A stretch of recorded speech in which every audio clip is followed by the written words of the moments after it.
From the 3 News Weather Center, I'm Mark Johnson. Live from the AM 1310 WDPN studio, it's time for live and local sports talk. It's the Sam Bourquin Show. I'm ready. Give the show a call at 330-821-1310. Good call, meatball. Watch the Sam Bourquin Show on the AM 1310 Facebook page, the Q92 YouTube page, and on X. This is the Sam Bourquin Show on AM 1310 WDPN.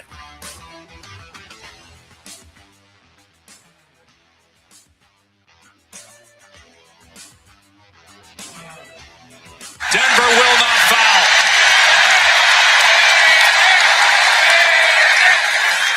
Chris Finch, David Adelman exchange handshakes at midcourt, and the Minnesota Timberwolves advance to play the San Antonio Spurs. And the offense in the league to under 100 in back-to-back games. And it always had to be this way. Game 7, 76ers and Celtics on Saturday in Boston. Now Ben, Jamie Benn, hounded by Eric Sinek. Boldy a steal. He breaks in. Matt Boldy puts it away. They've waited 8 years for the playoffs to return to Anaheim.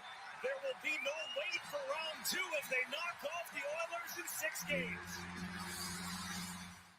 Run in the 12th inning. The 1-0, hit in the air, center field, should be deep enough. Gilbert going back, he's settling under it. Garcia will tag, and here comes the winning run. And the Phillies have walked it off twice in one day. AM 1310 WDPN, welcome to the Sam Bourquin Show on a...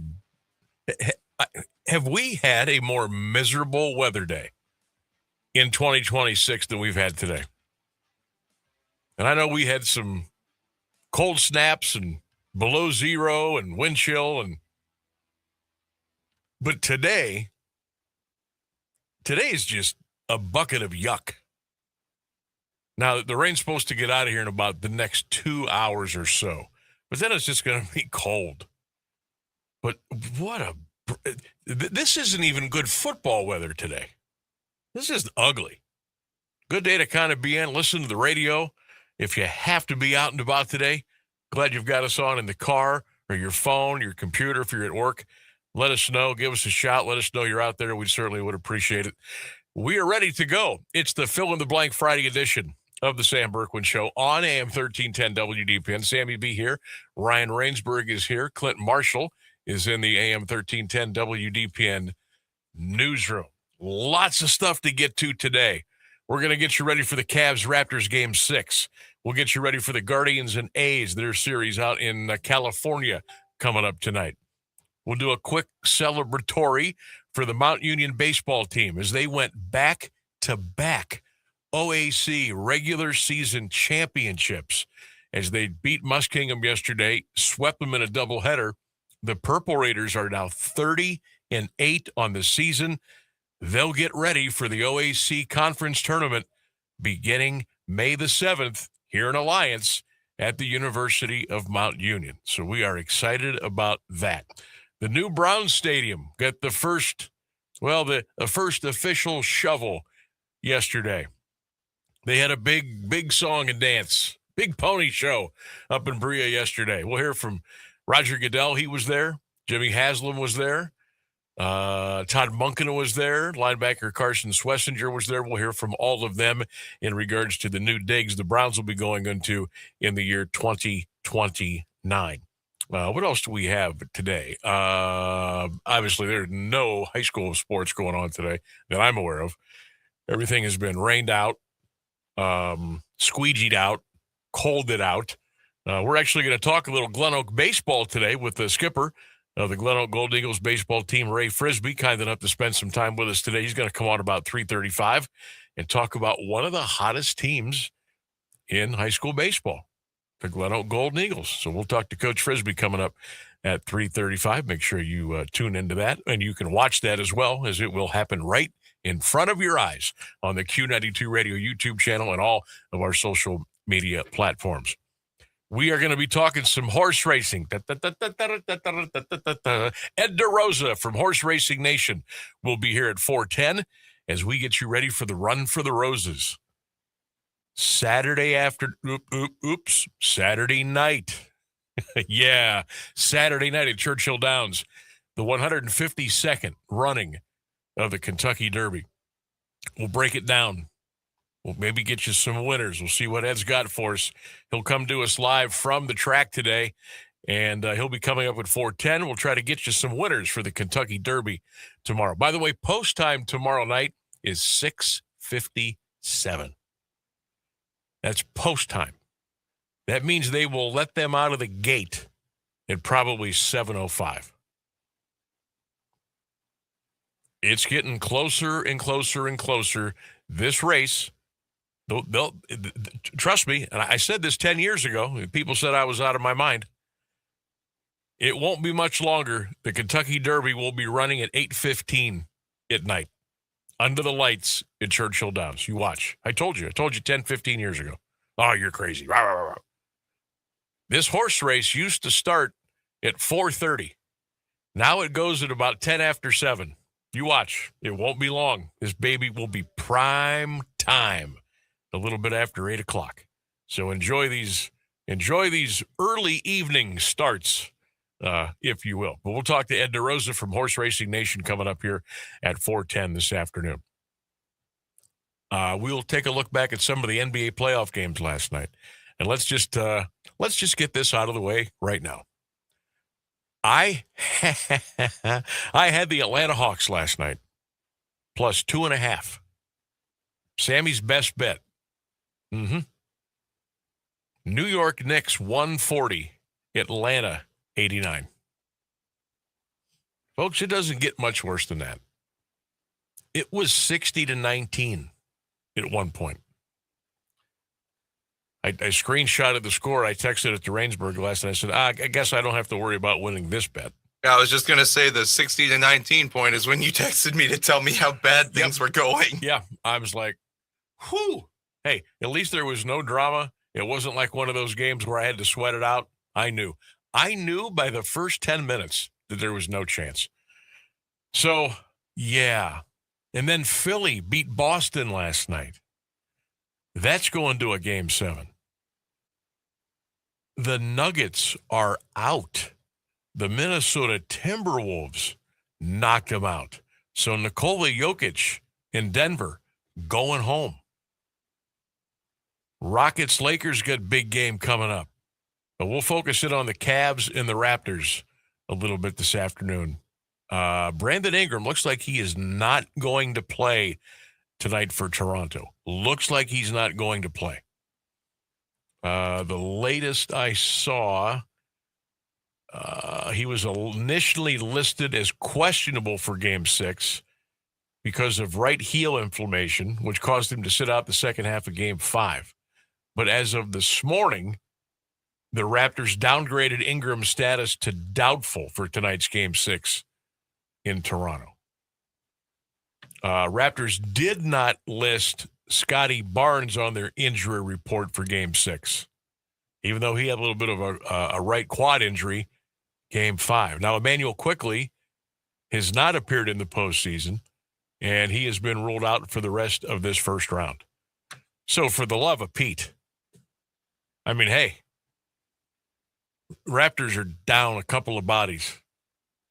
Almost 3 to be exact. I don't know what's going to – I assume Scotty Barnes is going to play tonight. But I know Emmanuel Quickley's not going to play, and I doubt Brandon Ingram is going to play. So no excuses tonight. No excuses. Cavaliers should win this game this evening and get ready for the next round. But you know what happens sometimes? Teams lose a player, they lose 2 players, and they give it the old backs against the wall, us against the world, and they come out and they play out of their minds, and they win a game. Now, speaking of going out of our collective minds, I did see this tweet. I wanted to tell you about it as soon as we got started here today. This is from our buddy Sam Amico from Amico Hoops Wire. Now, listen to what I'm saying now. If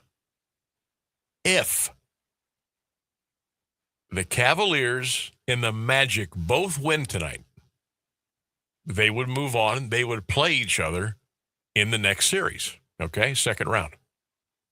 If the Cavs and Magic both win tonight, game 1 of the second round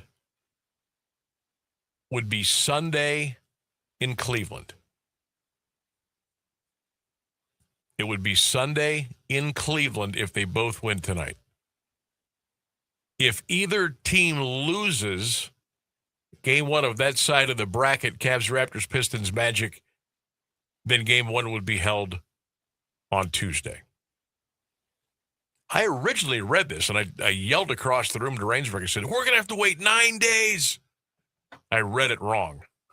So the first game of the second round would be Sunday in Cleveland. And, of course, we don't have a time on that yet, but that's the day that the second round would start if both Orlando and Cleveland would win tonight.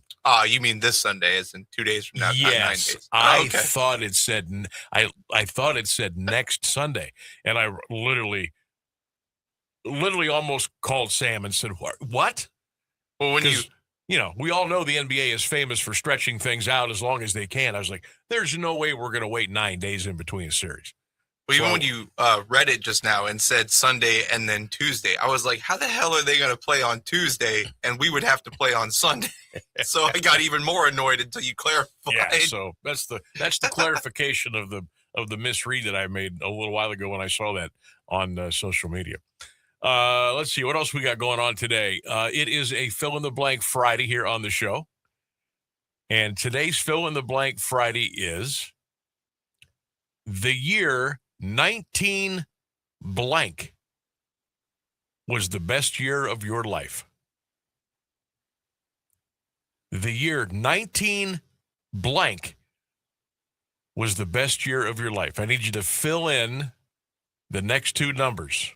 That's our fill in the blank Friday here on the show, 1310 WDPN. So some of you are giving me like the year you were born. So let's just say, you were born in 81. You'd say 1981 was the best year of my life. Some of you are saying that the year you graduated high school was the best year of your life. The year that you got your first full-time job was the best year of your life. The year a certain team maybe won a championship for you. Poll question of the day. Fill in the blank Friday.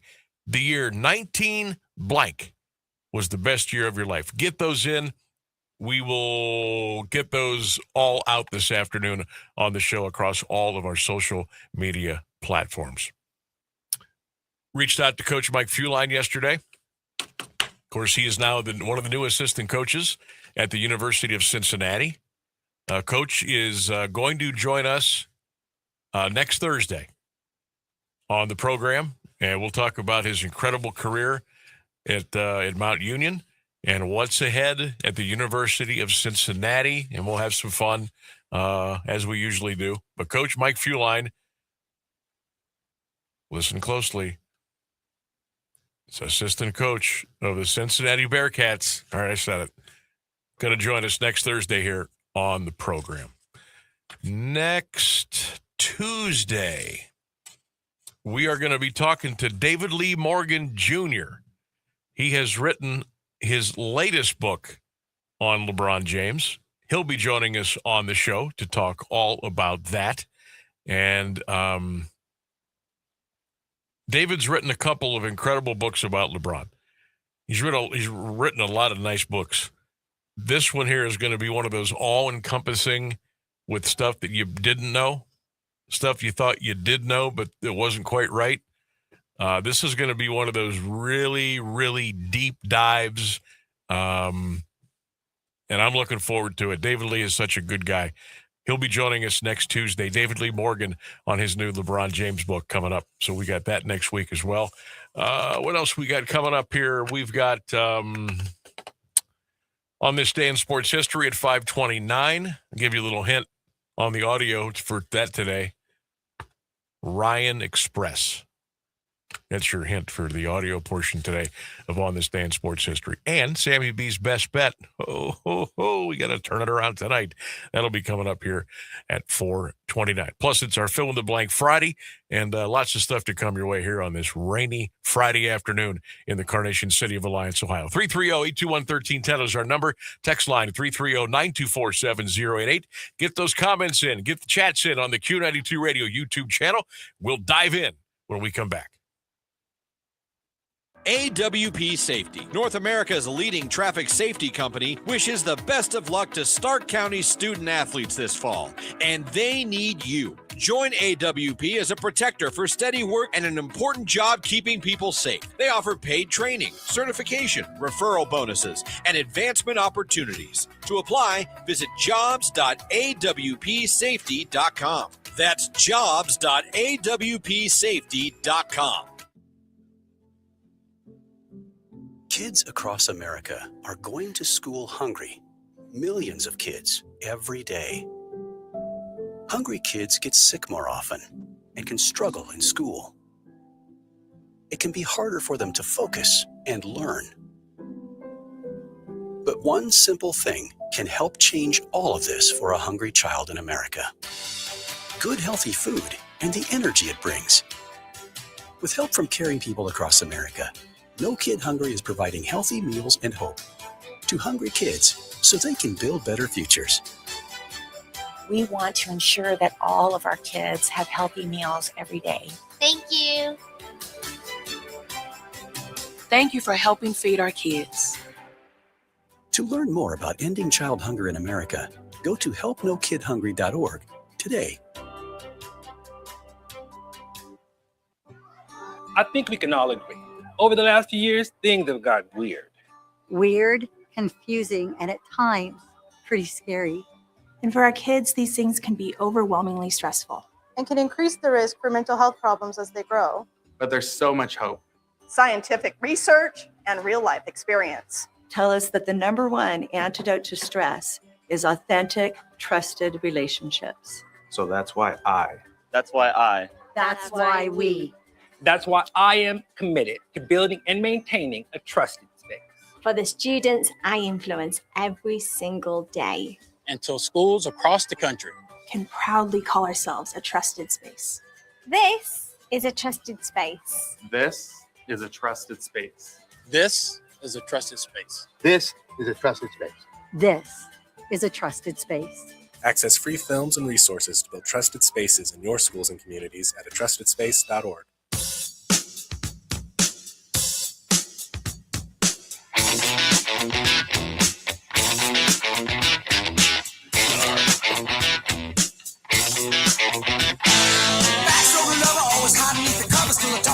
$13.10 WDPN. Welcome back to the Sam Bourquin Show. Let's get to the chat room here. And my man, Brad Russell. Hope you're doing well, partner. He says, Sammy, what horse you got on Saturday? I like Commandment. It's the number 6 horse, Commandment. He is 6-1 right now. He's been getting a lot of run from some of the experts. He's run really well in like the lead up races, Florida Derby, Arkansas Derby.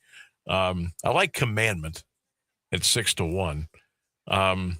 If I was going to play like a try, Commandment would be my number 1 horse. I like the Puma. And at third, I would probably go with Chief Wallaby. That would be my trifecta. I'll check in with Ed DeRosa, see what he has to say, but he'll probably laugh me right off the air. He'll definitely laugh at my pick. Let's see. Sam, I'm going to need a wheat thatcher to mow my grass if this rain doesn't stop. Sheesh. Yeah. I'll tell you what, we are all going to have very green, lush yards of grass. The only problem is, when is the next opportunity going to be there to actually mow the grass? Good grief. Should be done here about 5 o'clock. Then it's just going to be pretty much cold for the rest of the weekend. And into next week, too. I think we got a 70 coming up maybe on Monday, and then right back into the 50s and 40s and low 30s at night. So we're kind of entrenched in this weather right now.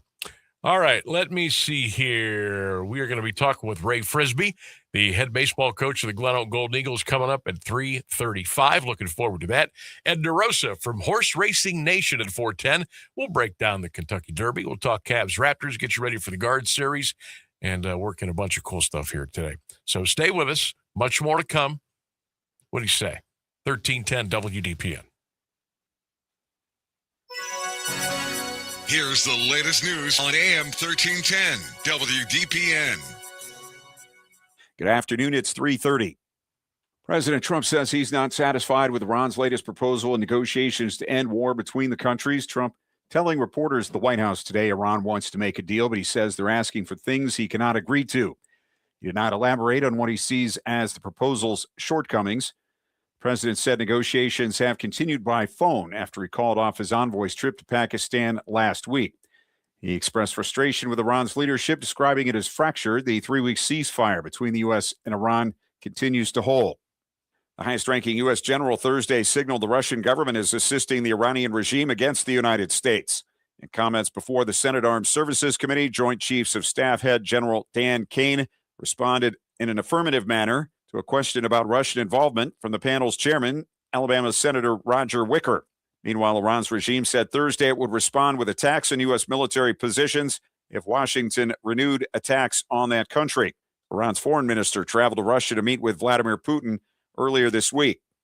A West Virginia prosecutor dismissed charges Thursday against a librarian who allegedly tried to recruit assassins to target the president. Morgan Morrow of Ripley, West Virginia, was charged in January with one count of making a terroristic threat. Prosecutors elected to dismiss the charges without prejudice less than a week after President Trump was targeted by a would-be assassin at the White House Correspondents' Dinner. Video posted by Morrow on Instagram featured a caption saying, quote, "Surely a sniper with a terminal illness cannot be a big ask out of $343 million. That prompted Morrow's arrest January 25th. Prosecutors said in court documents, officers from the Jackson County Sheriff's Department failed to advise Morrow of her Miranda rights. Truck driver who says he's an immigrant from Somalia with American citizenship is accused of killing 3 people in a crash in Delaware County, Ohio. April 11th, Modu Ngam caused a crash on I-71 that killed 37-year-old Luke Saposky, his 36-year-old wife, Lene, their 1-year-old son, Logan, and injured 3 other people. Senator Bernie Moreno, in a letter to Transportation Secretary Sean Duffy and Homeland Security Secretary Mark Wayne Mullen, says Ngam falsified his identity, lied to immigration officials to achieve naturalization, fraudulently obtained a CDL, and established a trucking company on false pretenses. He was indicted April 16th for vehicular homicide and vehicular assault. Moreno says he wants to see federal charges that would see Ngam removed from the country. 2 Kentucky bank workers were gunned down by a robber Thursday afternoon. A man wearing a hoodie, gloves, and a mask entered the U.S. Bank branch in Berea, Kentucky, 36 miles north of Lexington. Fatally shot Brianna Edwards and Brian Switzer. Kentucky State Police spotted the suspect driving a silver BMW with Alabama license plates and attempted to initiate a traffic stop. The man led police on a 30-minute high-speed pursuit until crashing the car into a tree. Local, state, and federal agents launched a manhunt Thursday night. 46 degrees at 3:33 for WDPN News. I'm Clint Marshall. Meteorologist Mark Johnson has the latest forecast on AM 1310 WDPN. Showers gradually ending through the afternoon. You might even see a little bit of sunshine by late in the day. Our high cool 51 degrees. Overnight, partly cloudy, cold, frosty. Our low in the middle 30s. I am Mark J. Weather from 3 News.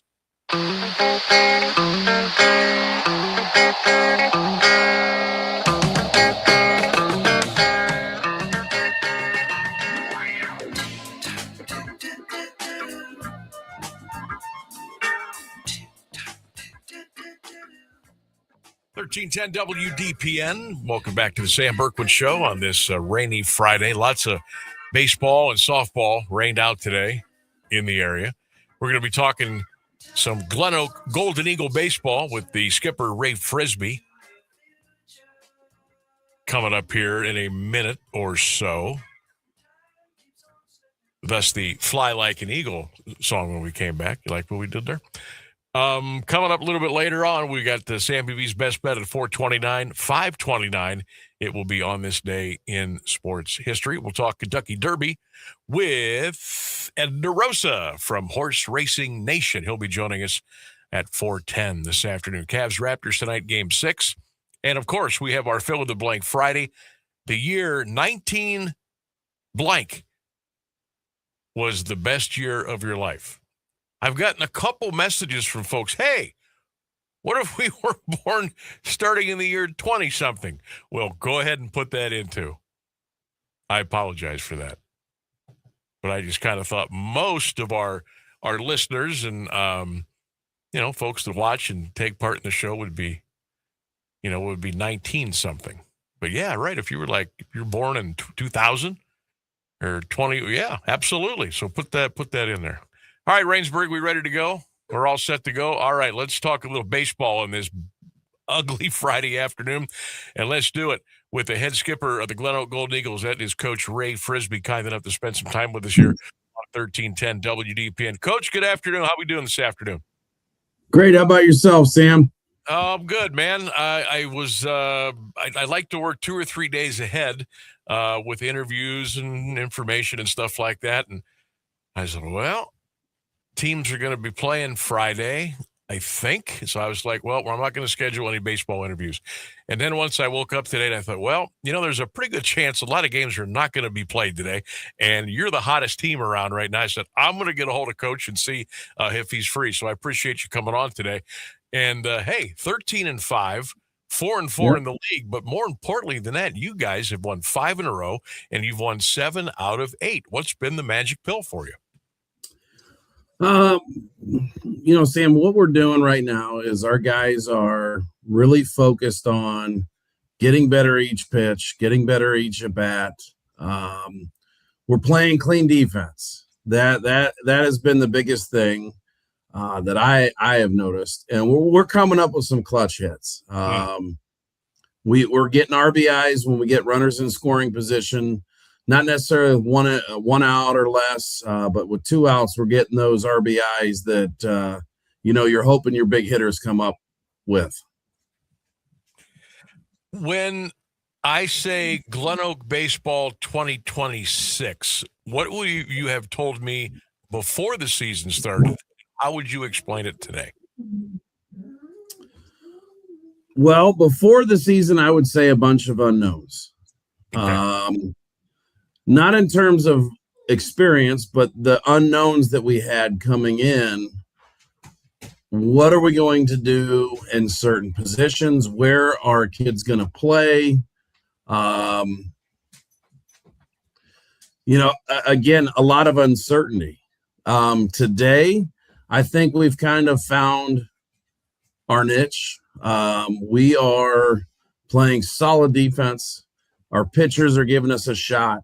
Every time they go out, they might give up hits and walks here, but the name of the game is don't let guys on first, because every time somebody gets on first, it could lead to potential runs. And we've done a very good job to this point of limiting the amount of runs when a guy reaches first base.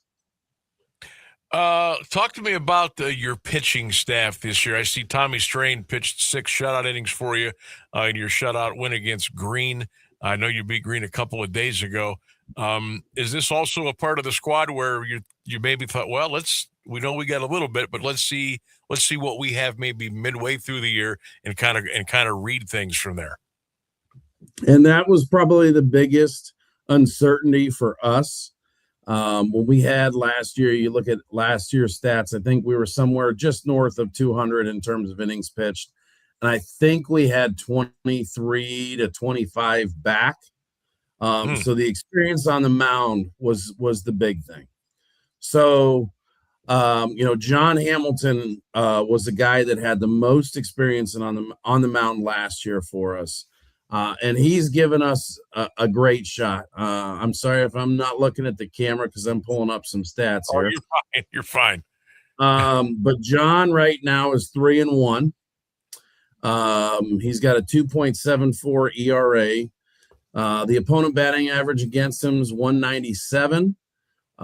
He's given us a shot we throw him out there every Tuesday in the Federal League. And we started the year knowing that we were going to ride with John that first game. We had Tommy Strain through a couple innings for us last year, and obviously he's having a fantastic start of the season. I mean, we're already halfway through, right? So he's competing for us. I mean, we've thrown 10 or 11 different guys out on the mound. Just to see what we've had. And we figured out a couple things along the way. Guys maybe aren't starters, maybe are relievers. One guy I like to give a shout out to outside of that would be Gavin France, a senior that really didn't have a whole lot of experience going in on the varsity level. And he's sitting at a 3-1 record as well. He threw against a very solid St. V team. He's been a guy that we throw once a week, and he's leading our team, I think, right now with more than 10 innings pitched. He's got our lowest ERA at 1.77. Wow. So we got him. We got a couple other guys. Colt Bethel threw a great game against North Canton Hoover last week. Threw 5 innings, gave up a couple runs, but kept us in the game and kept that tough lineup of Hoover off balance enough to give us a shot to win. Coach Ray, I'm sorry. Go ahead. I'm stunned that you have like that amount of arms that you can send out there and not have to, not have to worry about. I'm not saying that's. I mean, that's that's almost 3 rotations in high school baseball. Well, I think one thing is they're not all throwing and starts. They're getting spots where it's, an inning here, 2 innings there. We've just been trying to mix things around to find the right nucleus for who needs to be on the field. And when we make changes, I would say this has probably been, it's not a struggle. It's not a problem. It's who do we put on the mound and does that affect who's on the field?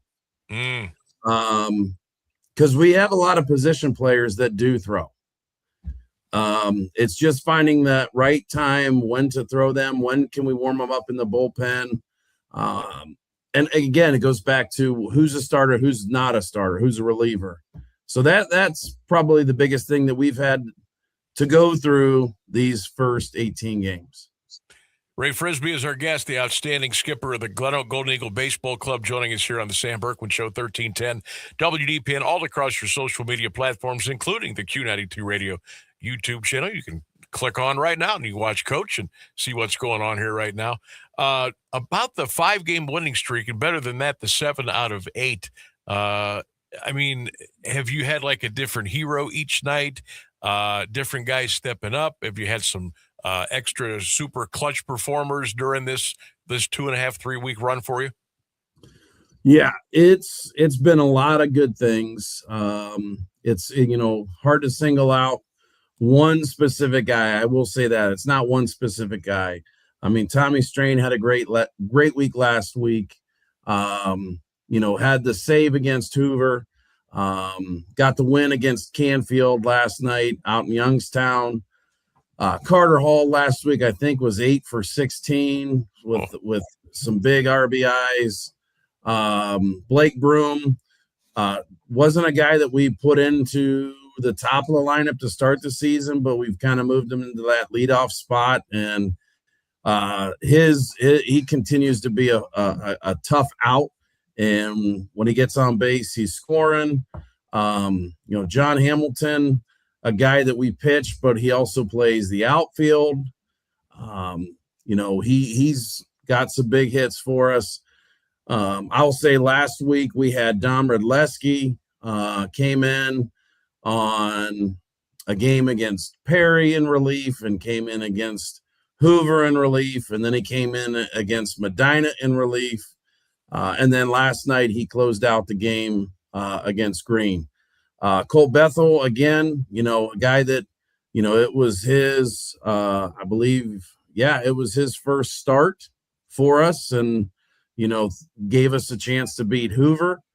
Our seniors, outside of the guys that I've already mentioned, Logan Kozmar, shortstop, just a great glove in the field. Kyle Moff, fantastic player, just unbelievable with his bat. And we kind of moved Kyle from second base out to center field, and it was a seamless transition and gave us an opportunity to put some other guys on the field that we felt could help us. So, I mean, those are the guys I feel bad when I don't mention everybody, but I think those are the guys that are sticking out in my head right now. No doubt. With the bad weather today, obviously you knew early on you probably weren't going to play. We've had like a decent little run of weather in spurts this year where maybe you could have gotten in 2, 3, maybe 4 games a week. How has that, I guess, the weather affected the tempo of this club this year? And have you been able to acclimate yourself to it to where maybe if you got a bunch of games, back to back or whatever, you can get through that? And then if you happen to have some days off, do you get on the practice field? Do you get the ball in the tee? How are you guys maneuvering through that? Because it looks like it's going to be a little shaky here weather-wise, maybe the next 5-7 days. Yeah. Honestly, to go to that point tonight, we were supposed to play Ignatius. That's our first game that really got canceled and we're aren't able to make up. Wow. We're 18 games in. Opening weekend, we played Carrollton and Berea Mid Park. We played 3 games in the span of 24 hours. And the temperature was cold back then. I'm a little bit more on the old school tough it out thing, obviously being a Coach Gilhausen guy, about that. Oh yeah. Our guys kind of embrace it. And, obviously the biggest thing is the turf. We've been fortunate, right. And our school system with helping us get the turf. And I mean, that's a game changer. We get to practice outside when a lot of teams that have the dirt fields, they're inside the entire day. We're not really having a whole lot of days off in between. And, we'll go out for an hour, even if the outfield's wet, we'll go out for an hour and do stuff on the turf, just to maintain our focus and stay sharp. But I really think that, we kind of, pride ourselves on, we might lose a game in the cold weather, but hey, we practice on it, and let's, just go out there and be tough and protect our field. Well, I was looking at the Federal League standings the other day, and then over to the next column where it had the overall records, and I'm thinking, gosh, I mean, let's just say today you guys have played 18 games. Green's only played 12. I know Hoover's they've got 16 games in. Lake has played 15. McKinley's got 15. Of course, they got the turf down there at Munson, but it's kind of good that you guys have got 18 games in already. Speaking of the Federal League, Coach, always solid. No sure wins, no sure losses, but I got to believe maybe a 3-horse race, maybe if I'm reading things correctly. Oh, I mean, first and foremost, every single coach in the Federal League, love them to death for 363 days of the year. Right. It is by far the best conference in Northeast Ohio. When you talk about the amount of players that come out of here and go on to the next level, not only the next level, but the highest of next levels. Right. I mean, I haven't had a chance to see Coach Anderson's group over at Lake yet.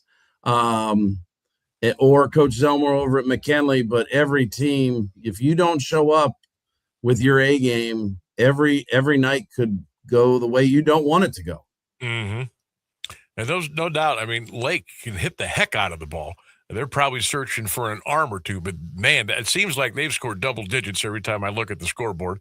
Hoover's having a nice year. Jackson, is going to be there when the chips are on the table. McKinley's having a pretty good year. Green struggles here and there. But, I mean, you're right. From top to bottom, you're getting a good test every time you go out there. And I know that you have sprinkled in some really nice non-conference games as well. It's too bad you couldn't get that game with Iggy in today, but Right. I'm sure you guys will be real well prepared for the next step when the regular season comes to an end. Yeah, I mean, we will play anybody. We got to that point. I felt like when I first started, nothing. It's hard to schedule tough out of the gate until you can get your feet wet and figure out what do you have and what are the kids understanding. Not that it's any miracle thing we've done, but it's taken some time to figure out my philosophy and how these kids can relate to it and what we need to change here and there. But we were supposed to play Ignatius tonight. We got Waynedale back to back, I think, state champs in Division 5. We scrimmaged Berlin Highland, who's won a couple state championships. We got Medina next Friday. It's just a chance for the kids to get battle tested and see great kids from other great schools and programs that maybe are a little bit farther away or a different division. But hey, to be the best, you got to beat the best, right? That's right. That's the only way you can take the next step. And I know that as a coach, and I think it's driving these kids to be the best they can be. And at the end of the day, that's all you really want. Ray Frisbee, our guest, head coach of the Glen Elk Golden Eagle baseball team here on the Sam Bourquin Show, 1310 WDPN. You mentioned the kids in the Federal League and the talent that comes out of here. And not only, Coach, are they going to the colleges or the high-ranking colleges, it's really been neat to watch some of these kids go up to the major leagues and play. Matter of fact, a couple of days ago, a couple of Stark County kids were playing against each other in a Major League Baseball game. It's so cool because, football gets all the run and basketball, and rightly so there. We've got a couple state title winners the last couple of years. But the amount of baseball talent that comes out of this area it's almost like a hidden gem, I think, isn't it? Oh, I'm going back to when I was in high school and how, I can think of, just off the top of my head, you have Marcus Geiselman from Camp McKinley. You have Sean Nottingham from Jackson. You have Chad Wagler, Andy Horonic from Lake. Those are guys that when I played against, you wanted to have your best game because those were big time guys. Yep. And, being a Stark County guy, born and raised, you always look at the spring and see where they're at, where you think they should be at, who's at the top, who's at the bottom. Kind of selfishly here, I was super proud to go out last fall and see Ryan Berger for the Kansas City Royals. Yep. Guy that I was fortunate enough to coach for 4 years as a freshman coach and assistant coach, then be his head coach for 2 years, and took trips out with my son to Fort Wayne, Indiana when he was in single A, and, made it to the bigs all the way up. And all the other guys from DeCenzo, Nicholas and Dingler. And it's just awesome to see, because I always am biased with Stark County baseball is the greatest. Mm-hmm. And to see them reach it and be at that pinnacle, it's a testament to the work that they put in individually as players, but also, hey, when you got good players as coaches in Stark County, hey, don't screw it up. Get a little out of their way, right? Yeah, you got it. And you meant that I'm glad you ran that list off of players. Of course, we've got our eyes on Aiden Longwell. He's in with the Hartford one in Double A, and he's hit like 3 home runs in his last 2 games, moonshots to right field. I don't want to jinx it, but I think Aiden's got all the tools and he'll get there. He'll be there. It'll fun to be watching him at the next level too. So yeah, man, it's the talent's it's great. It really is. He was one that every time he came up, you're like, oh gosh, again. Put him on, sir. Put Right. him on. Four wide ones. Here we go. Oh yeah, he's the thumper, no doubt about it. Well, Coach, I appreciate you coming on today. Sure. Good luck the rest of the regular season. I know we'll be calling upon you probably maybe a couple days before tournament draws or something like that, and we'll re-get together and we'll follow you through like we did a year ago. And appreciate you coming on, man. Have a good weekend. Hey, appreciate you always supporting local sports, and can't say enough great things about how you guys help promote us, and that's awesome. The kids need to hear, not just from their head coach and other players in the area, how much respect we have for all of the great kids that we have here in Stark County. No doubt, man. That's what we're here for. Coach, appreciate you. Thank you. Thank you. There he goes. Ray Frisbee, head coach of the Glen Oak Golden Eagles baseball squad. They've won 7 of their last 8 and one of the hottest teams right now in Stark County. We'll take a break. We'll come back 5 minutes till the top of the hour. Thoughts, comments, 330-821-1310. You can always text at 330-924-7088. We'll be back. Do you have trouble getting in and out of the bathtub? Are you afraid you'll slip and fall entering or exiting a tub? Safe Step walk-in tubs can transform your bathtub from an area of concern to a calming refuge. Call them today at 1-800-498-2098 and save $1,600. Safe Step walk-in tubs and showers are proudly made in Tennessee and offer an ultra-low step-in, avoiding that difficult climb over a traditional bathtub wall. They also offer a variety of therapeutic benefits that may help soothe your aching muscles and joints, increasing your mobility, boosting your energy, and improving your sleep. Safe Step walk-in tubs are designed to easily fit your existing tub space and are often installed in as little as 1 day. Just dial 1-800-498-2098 today to save $1,600 and receive a free shower package. That's 1-800-498-2098 for a free no-obligation consultation and to save $1,600. Safe Step walk-in tubs. Safety never felt so good. Music and intelligence for your life.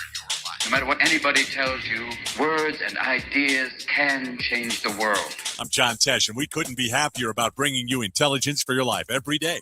We have a room full of researchers gathering the information and ideas you need to make your life simpler and better, and to make you the smartest person in the room. Join me for Music and Intelligence for Your Life, 10 to 3, Monday through Saturday, only on AM 1310 WDPN. You heard it on the John Tesh Radio Show. The impact of a meal goes well beyond feeding our bodies, because when people don't have to worry about where their next meal is coming from, they can truly thrive, like Marta. And now we'll hear from our class valedictorian, who with our hard work never ceases to amaze us. Please welcome Marta Moreno.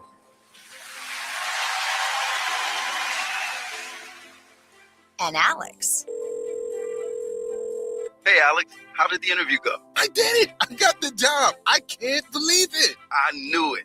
Let's meet up later to celebrate. And Diego. Mom, I got first place at the science fair with my volcano project. That's amazing, sweetie. Congratulations. Because when people are fed, futures are nourished, and everyone deserves to live a full life. Join the movement to end hunger at feedingamerica.org/actnow. feedingamerica.org/actnow. A public service announcement brought to you by Feeding America and the Ad Council.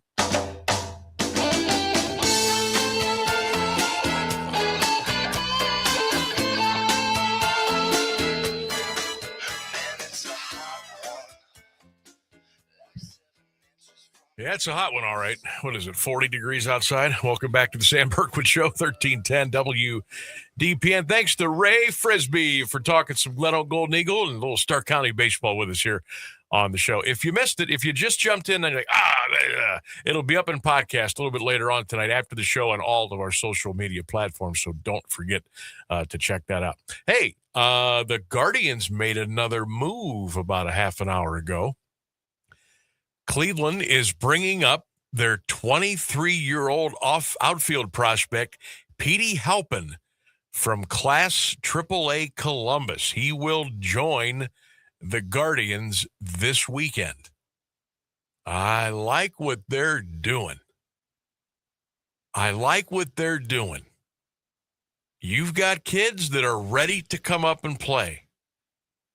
And I don't know if somebody had a talk with the Dolphins or the general manager. I don't know. But all I know is I like the fact that if you've got a veteran or maybe a little bit of a journeyman or whoever who's not getting the job done, we've got kids in the farm system that are ready to go.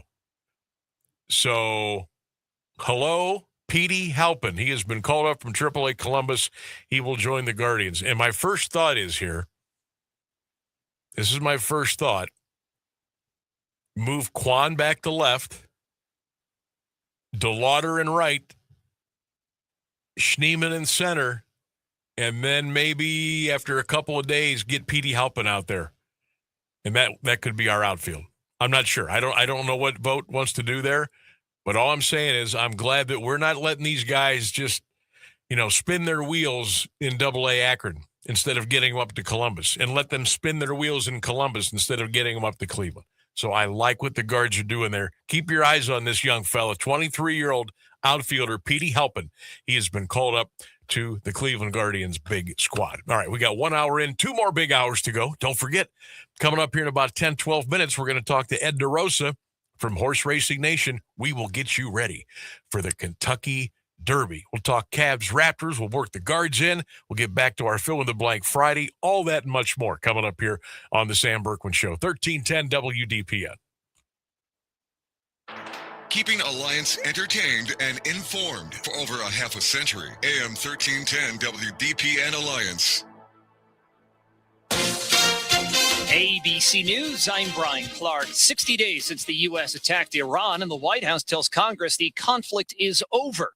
ABC's Selena Wang says that's the White House response to the War Powers Resolution, which calls on the president to get congressional approval for any military action after 60 days. President Trump, in this letter, as well as his administration officials, have been arguing that this 60-day clock doesn't apply to them. The president writing in this letter that, quote, the hostilities have terminated as part of this broader argument that the ceasefire that started on April 7th has essentially paused the clock here. President Trump told reporters today he's considering renewing military strikes after describing Iran's latest offer as unsatisfactory. The Wall Street Journal reports that Spirit Airlines is preparing to cease operations. President Trump said that he's still considering a government bailout for the airline. This is ABC News. Hi, I'm Zoe, a personal stylist at Macy's Herald Square, and I live for our friends and family sale because I can say yes to the brands my customers have been eyeing, like BCBG, 30% off, Kendra Scott, 30% off, Steve Madden, Levi's, yep, 30 off. And yes, there's 15 off Macy's Beauty and Fragrance too. Yes, you can also sign up for Star Rewards and earn faster at Macy's Friends and Family today. Savings off regular and already reduced prices. Exclusions apply.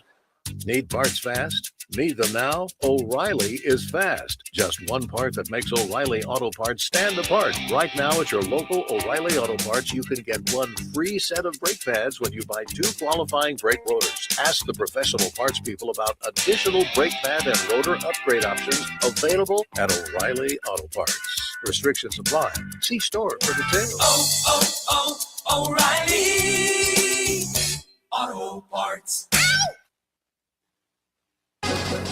Now, the latest Alliance area news from Clint Marshall on AM 1310 WDPN. Good afternoon. It's 4:02. Canton City School Superintendent Jeff Talbert recommending closing Gibbs Elementary School to help close a projected $17.5 million budget gap. Proposal part of a broader cost-cutting plan, including staff reductions and school consolidations. Board of Education will vote May 11th. If approved, Gibbs would close at the end of this school year, with most students moving to the new Timken Elementary. A $10 million deficit is still expected by 2029 without funding changes. Talbert cites rising costs and cuts to state and federal funding. 2 men are headed to prison after pleading no contest to a shooting last June in Canton. 20-year-old Brandon Brown and 21-year-old Jacob Prince of Plain Township each received 15 to 18 years. Common Pleas Judge Frank Forcioni handed down the sentence after the 2 pleaded no contest Monday to felonious assault and weapons charges. Prosecutors say Brown and Prince shot into a 10th Street Northwest home, striking Selena Harmon of Canton 4 times. Video showed Brown and Prince fleeing the scene. Recovered firearm was linked to the shooting. Harmon survived her injuries. Jackson Local Schools has announced a long-term leadership transition plan. Superintendent Chris DiLoretto will retire next July after 16 years, with Jackson High School Principal Matthew Ziders set to take over. Ziders will first serve as Associate Superintendent starting in August. District also named Sauter Elementary Principal John Reindell as Chief Academic Officer. The Timken Company is selling its belts business in a deal with Colorado-based Gates Industrial Corporation. Jackson Township-based maker of engineered bearings and industrial motion products says the move is part of its strategy to improve margins and focus on more profitable operations. The business makes industrial and consumer belts. The sale expected to close during the third quarter. Timken says proceeds will be used for capital priorities, with details expected at an upcoming investor day. Stark County Sheriff's Office and partner agencies hosting a community food drive through May 31st to benefit local veterans. Donations of non-perishable, shelf-stable items can be dropped off at locations including the Sheriff's Office, Louisville Police Department, and the Law Enforcement Training Center in Massillon. Veterans Service Commission of Stark County and Plain Township is also accepting donations. Criminal charges filed against an East Palestine woman following an animal welfare investigation. 38-year-old Jennifer Albert faces 4 misdemeanor counts. Arraignment set for May 18th in Columbiana County Municipal Court. Authorities say 21 animals were removed from Albert's West Main Street home. The investigation began in March, and a search of the home last month revealed extreme filth and unsanitary conditions.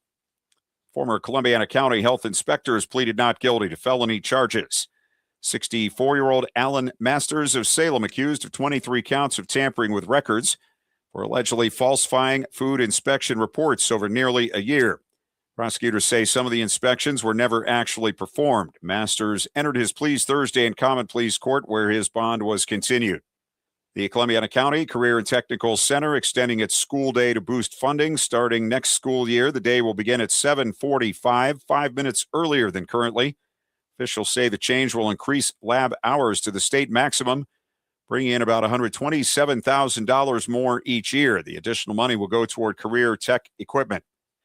A gas leak, the likely cause of an explosion in Girard Thursday morning. WKBN TV reports crews are on the scene of the leak in the 1000 block of North State Street when the explosion happened. 1 police officer and 1 firefighter made precautionary trips to a hospital for treatment of injuries. Homes and businesses within 0.2 of a mile were evacuated. The leak was contained by 1:30. The residents were not in the home when the blast occurred. The house was destroyed. Youngstown man has pleaded guilty in a federal drug trafficking case involving fentanyl shipped from Arizona to Ohio. 25-year-old Elijah Scott admitted to conspiracy to distribute drugs and interstate travel in aid of racketeering.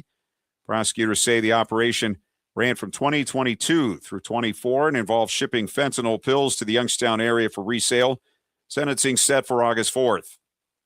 Milton Township man sentenced to prison for shooting at neighbors and police. 51-year-old Kelly Wiseman will serve 6 to 7.5 years after being convicted in March of multiple counts of felonious assault. Prosecutors say he fired several shots during a dispute on Pricetown Road in July 2024 and also shot at responding officers. More settlements reached in the Ursuline High School hazing case. Court filings show a player and his parents have now settled, removing all players and parents from the lawsuit. 2 federal civil rights suits against the Catholic Diocese of Youngstown and the school have been fully settled. The original hazing case filed last year continues against the diocese, school, and staff with a status hearing set for June 29th. 45 degrees at 4:07. This is the local edition of WDPN News. I'm Clint Marshall. Now, the Alliance Area Weather Forecast from Mark Johnson on AM 1310 WDPN. A few lingering rain showers for your Friday afternoon, maybe a peak of sunshine by late in the day. It's going to be chilly, 51 degrees. Overnight, a partly cloudy sky on the way. Get ready for scattered frost. Our low, 36. From the 3 News Weather Center, I'm Mark Johnson.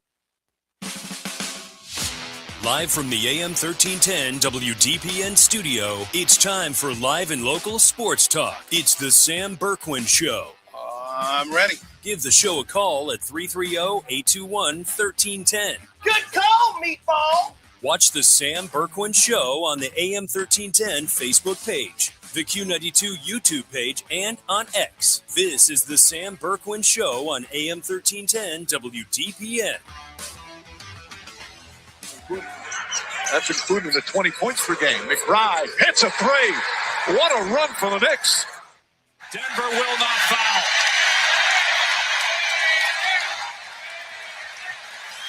Chris Finch, David Adelman exchange handshakes at midcourt, and the Minnesota Timberwolves advance to play the San Antonio Spurs. In the league to under 100 in back-to-back games. And it always had to be this way. Game 7, 76ers and Celtics on Saturday in Boston. Now Ben, Jamie Benn, pounded by Eric Sinek. Boldy, a steal. He breaks in. Matt Boldy puts it away. They've waited 8 years for the playoffs to return to Anaheim. There will be no wait for round 2 if they knock off the Oilers in 6 games. Run in the 12th inning. The 1-0 hit in the air, center field, should be deep enough. Gilbert going back, he's settling under it. Garcia will tag, and here comes the winning run. And the Phillies have walked it off twice in one day.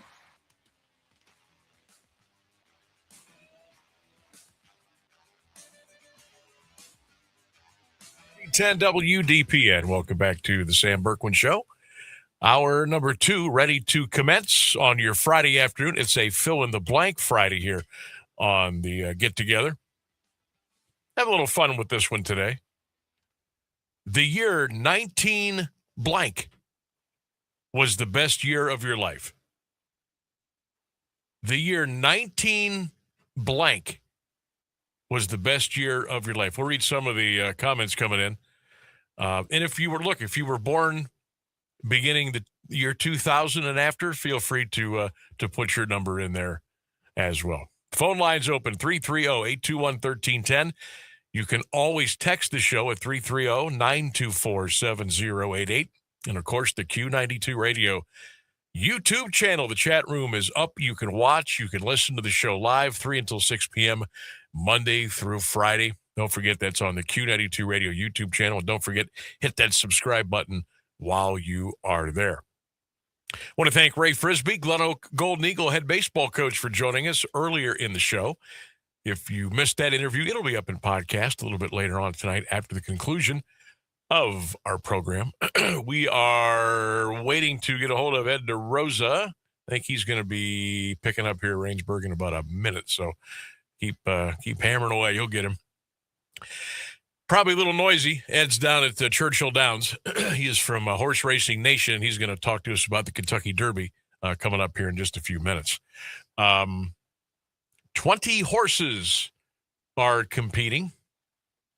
We've had 2 that scratched, but there's places have been filled in. So we still have a field of 20. Great White is now in the field at 50-1, and Ocelli is in the field. He is also a 50-1 horse. Those will be coming out of the post spots of 19 and 20. Cavaliers and the Raptors going to play ball tonight. Game 6. Game 6 at was it Scotia Bank Arena, I think it is. That's what they're calling it now. It used to be the Air Canada Center. Now they got a new sponsor for it. But it's been a place where the Cavaliers have had to play a lot of playoff games, I would say, over the last couple of decades. Of course, it was a lot different when we had LeBron and Kyrie and those guys. We didn't have much trouble going in there and winning. Now it's a little bit different, and we've lost a couple. So maybe tonight, Cavs turn it around, 7:30 tip in Toronto, and the Raptors and the Cavaliers. So I just checked the number. Cavaliers are still a 4.5-point favorite tonight against the Raptors. So the experts believe that the Cavaliers are probably going to be able to win, but they're not guaranteeing it. And like I said, if the Cavs win tonight, awesome. You did what you had to do. You got them done in 6. But if you have to go to a Game 7, that could prove to be taxing at some point here down the road. All right, let's talk a little horse racing, the Run for the Roses, the 152nd edition of the Kentucky Derby. Churchill Downs tomorrow, post time 6:57 Eastern Daylight Time. From Horse Racing Nation, let's bring him in, Ed DeRosa, to break down and handicap this Run for the Roses. Ed, good afternoon. How are you on this Friday afternoon? I'm doing great. I'm live here at Churchill Downs, and beautiful day for the Oaks. Beautiful night for the Oaks. Oh, what's the weather like there right now? It's got to be better than it is here. Based on you saying that, I'll agree. It's a little cool. There's a breeze, but it's dry, which we love that. And not quite sunny, but, seasonable, mild. The gentlemen in their jackets aren't feeling too ill. Maybe the women in their sundresses might be a little chilly, but again, it's dry. That's the key. There you go. A couple of mint juleps will take care of that. That's right. Yep. 43 in a cold rain here, Ed. It's brutal. But that's bad. Yeah, but hey, we got a 20-horse field. We had a couple of scratches, a couple of additions. Great White and was it Ocelli will be in the number 20 spot tomorrow. For the first time in, Ed, I'm going to say probably 8 to 10 years, I really am struggling who I like in this field to win, and to talk exact and trifecta, I have absolutely no clue. I don't know why. It's just one of those years. Renegade comes out smoking 4-1, and a couple of other horses. But has this been a tricky field, or is this just, if you know what you're doing, you can see a couple opportunities here? Yeah, I mean, hopefully the latter, because that's certainly what I think I bring to the table. Sure. But, I think one of the big issues in racing now, not issue, but it's just in terms of like getting excited about a derby, is the horses do run less often lately. Mm-hmm. So you just have a smaller body of work to go on when they get to the derby. So even the ones that have shown a lot of potential and grit, they haven't raced as often. So you don't have that superstar mentality yet. And I think that leads to, making it look maybe a little more wide open than it is. There's 3 sort of favorites that people have been talking about the last few weeks: Commandment, Further Ado, and Renegade. Mm-hmm. And in my mind, if any horse is going to go on and be sort of a superstar that we keep talking about, my money's going to be on Further Ado. Interesting. Do we have any idea what the track is probably going to be like tomorrow night around 7:00? Yeah, I would expect a fast track. There's absolutely no rain in the forecast. It's been dry since Wednesday. So in terms of track condition, there should not be any excuse from the connection. Beautiful. Ed DeRosa, the Horse Racing Report, joining us here on the Sam Bourquin Show, 1310 WDPN, getting you ready for the Kentucky Derby tomorrow at Churchill Downs. All right, let's Commandment is one horse that I do like. I want to get your thoughts on Commandment at 6-1, and then we'll talk about Renegade, and then Further Ado. Then we'll look for a couple of other ones, but maybe hit those first 3 and what we know about those horses and how we think they might run Saturday afternoon. Yeah, well, Commandment, 100% one of the horses to beat. He won the Florida Derby, which has the look of the deepest prep race of the year. It's very much, to me, the Florida Derby, sort of the SEC or the Big Ten. Okay. For you Ohio listeners. I like it. Just the better horses were in that race, top to bottom. So Commandment beat them. So you sort of have to respect the champ of the league you like best. But the Puma and Chief Wallaby were right there behind them. Both of them figure to be contenders here as well. So, yes, Commandment, absolutely one of the ones to beat. And I would say one of the things that's impressed me about him is he's shown an ability to go through traffic. He's gone between horses. He's had to make a move. And that's essential in the Derby when you're talking about 20 horses. Right. That was going to be my next question. The Derby has been at 20 for a couple of years. And then the next race, okay, you're maybe down to like 14 or 15. And then by the time the Belmont rolls around, you might not even have a double-digit horse field.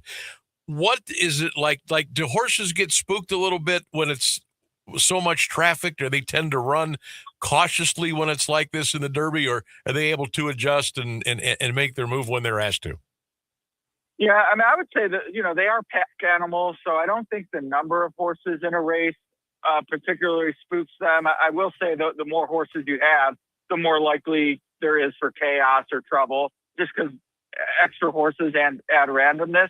Where I would say you have an opportunity to maybe throw horses off is it's 150,000 people. It's literally a wall of sound when you turn for home, and everyone is yelling in your direction. Like the jockeys talk about it. You can feel the sound. It actually has a physical presence, and that's something you can't train for.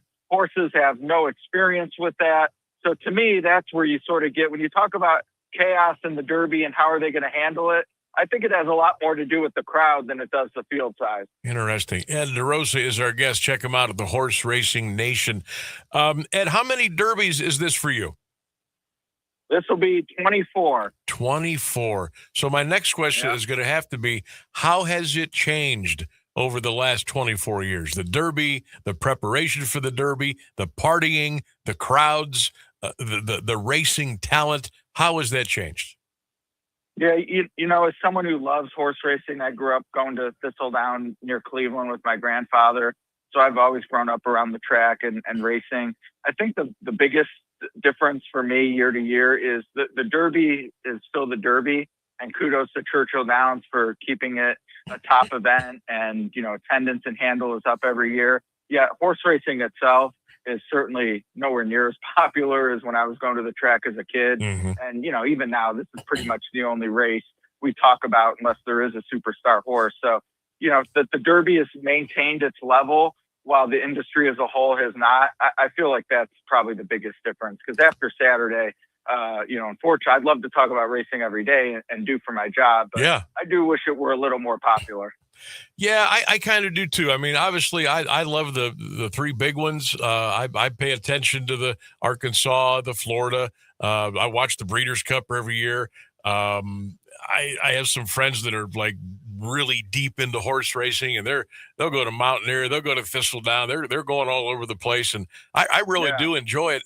And I don't know if it probably will never get back to the way it used to be, but gosh, I wish it would get a little bump. I don't know what would make that happen, but I mean, is there anything out there that can give this sport a little juice, or is it really much come all down to the horses, and maybe you get lucky and you get a Triple Crown one year? Yeah, I mean, even, you know, we had two Triple Crown winners in one each in 15 and 18, and it definitely gives a bump in the moment. But I was hoping, and I haven't seen it yet, but we're still young in the sports betting era. Mm-hmm. You know, racing's pretty much 24/7 now that it's international. You know, on the apps and stuff, you can play races from all over the world. And certainly we've seen with the sports betting, you know, people are playing everything, cricket, table tennis. And, you know, if they're willing to do that, I'd be shocked if they wouldn't be interested in racing. So I do have a sliver of hope that if, you know, one of these companies can figure out how to get racing a little more mainstream with their sports bettors, that, you know, there might be a spark there. But yeah, we need something to kickstart this thing for sure. No doubt. Horse Racing Nation's Ed DeRosa, our guest here at 1310 WDPN. The Run for the Roses tomorrow. Churchill Downs, Ed says, going to be a fast track. Post time 6:57 tomorrow night. I've seen there has been some talk, and I know you could probably add to this. I don't know when this is going to happen, but they're thinking about maybe spacing these races out maybe a little bit more. And I'm talking about the Triple Crown races, the Derby, the Preakness, and the Belmont, just because of horses maybe aren't quite ready to roll that soon after a big race. Is there any movement there? What do you see happening down the road? Yeah, I think, you know, last year when Sovereignty won the Kentucky Derby and skipped the Preakness, I think that probably accelerated some of these discussions, which admittedly were already happening. But, you know, it's a tough balance, because the Preakness, even last year without the Derby winner, it was a short field. It's still the third or fourth highest bet race in the country. So, you know, there's a real risk of, you know, if you think you're doing better by moving it, you might lose some of that. Like it's a genuine risk. So, the discussions are happening, but man, I couldn't even, I would say it's 50-50 to move in the next 3 years. I really think it could go either way. But that said, the development of the horse and the treatment of them, medication, et cetera, I do think is sort of leading toward more time between races, and that would require the Preakness to move. That's interesting. We'll definitely keep our eyes on that. Okay, Ed, let's get down to business now. What do you say as far as just a flat winner and maybe a try or a superfecta you might be looking at for the Derby tomorrow? Yeah, so Further Ado, definitely my top selection. I always ask myself, if these horses run the best race I think they're capable of, who wins? And the answer this year is Further Ado, and he's not going to be the favorite, so you're actually getting a decent price on him. Loved his Bluegrass. He won it by 10 lengths, and if any horse is going to have a special performance on Saturday, I think it's him. As for underneath, those trifecta and exacta players, Chief Wallaby and Commandment are the two horses I'd want out of the Florida Derby. And I'll throw an Emerging Market in there as well, who currently is taking a little more money than I was expecting him to. So the value isn't totally there. But he's a horse. This is just his third career start. So he's sort of an exciting prospect. We don't really know who he is yet. Sort of a Travis Benzana type. I love it. Yeah. The early returns are promising, but it's, one thing to do it in Columbus. It's another to do it in Cleveland. And then I'll give it a long shot because all four of those are less than 10-1. Wonder Dean is a horse from Japan who I think is getting a little more overlooked than he should be. I think he's around 20 or 25-1. Yeah. I think he could, slide in there underneath Further Ado. Very cool. Lady, I've seen a couple of 30-1s on Wonder Dean, depending where you're looking. Ed, all right, well, if you get 30-1, I'd take it. Oh, yeah, absolutely. Who's riding Further Ado tomorrow? I got Johnny Velasquez. Ooh, okay. All right. And I like it. Interesting stat on that is since 2010, only 3 jockeys have won the Derby when it's their first mount on a horse. So in this case, Johnny V's never ridden Further Ado. This will be his first time. Of the 3 times it's happened, Johnny V was 2 of those winners, Animal Kingdom and Authentic. Animal Kingdom. He has Oh, an my knack for gosh. A, winning this race, and B, doing it on a horse that he's never ridden before. Wow, that is a great nugget right there. Ed DeRosa from Horse Racing Nation. I appreciate your time today. Enjoy your 24th Kentucky Derby. I hope you have a profitable weekend, and we'll catch up with you here around maybe before the Preakness, okay? Sounds great. Let's make some money, guys. Let's do it, Ed. Appreciate you. Ed DeRosa, Horse Racing Report. Check him out on all of your favorite social media platforms. You know what? I think he talked me into a trifecta. I've liked Commandment, Chief Wallaby, Further Ado. That's a pretty nice ticket. Now, the odds are not crazy. Commandment is 6-1 out of the 6 hole. Chief Wallaby is 8-1. He's at the 12 post. Further Ado is 6-1. He's running out of the 17 post. And then what was the other one he said? Wonder Dean. He'll be out of the 10 post. He is right now. I'm seeing 30-1 on Wonder Dean.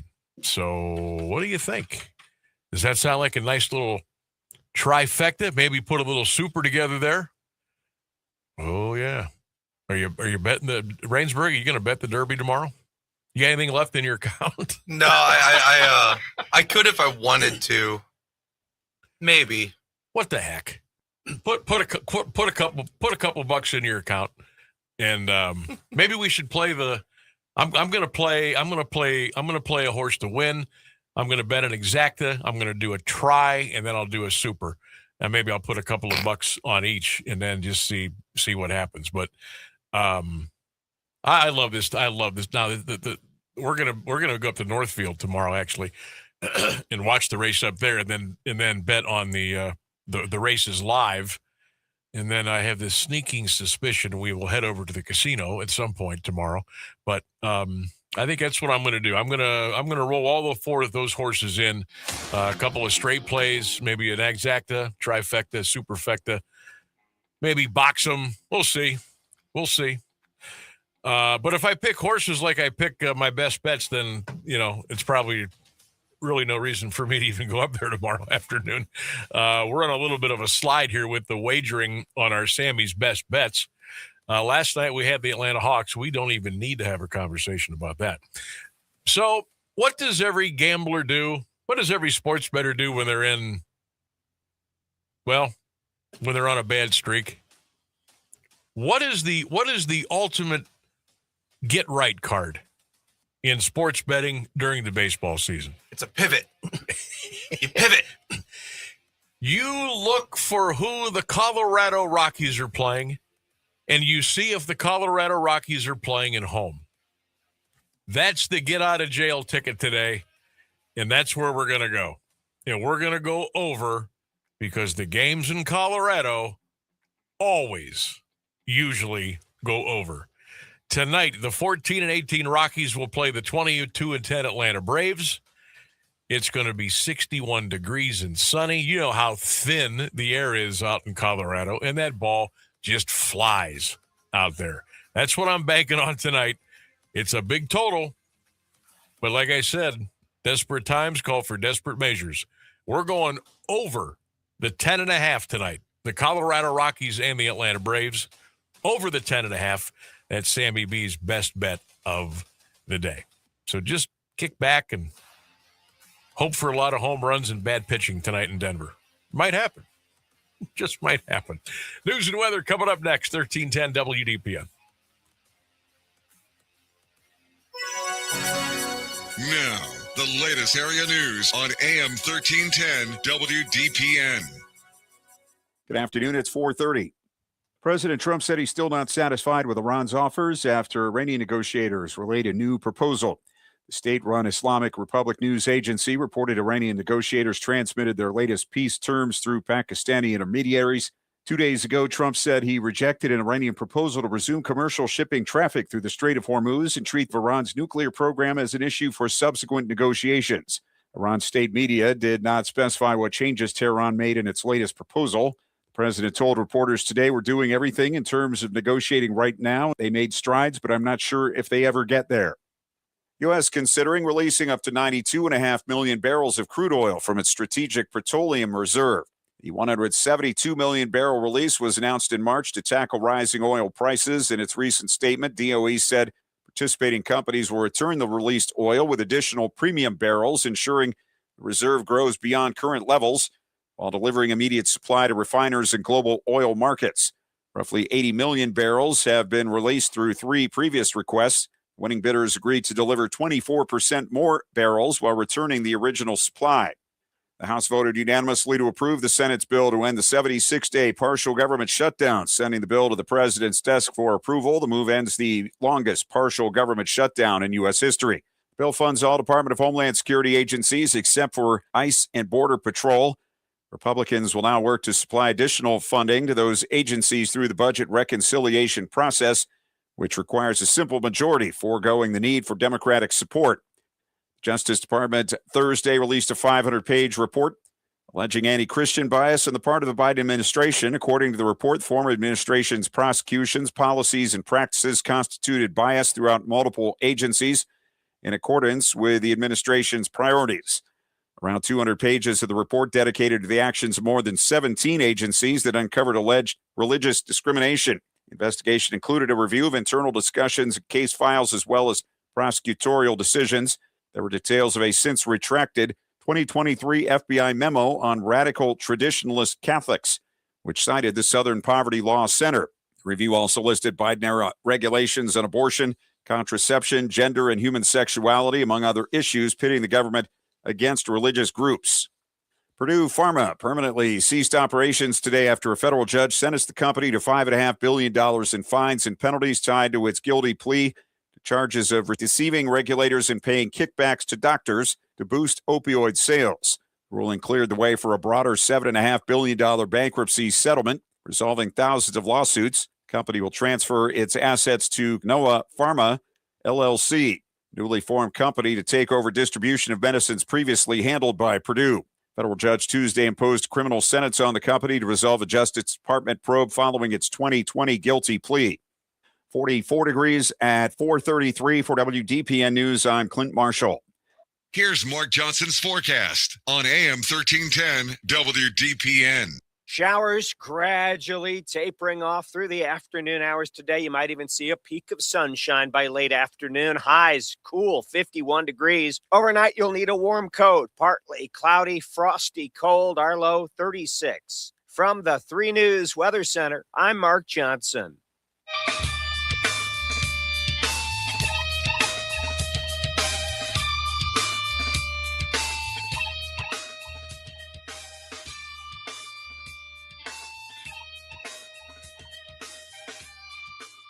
$34 past the hour. Welcome back to the show. 1310 WDPN.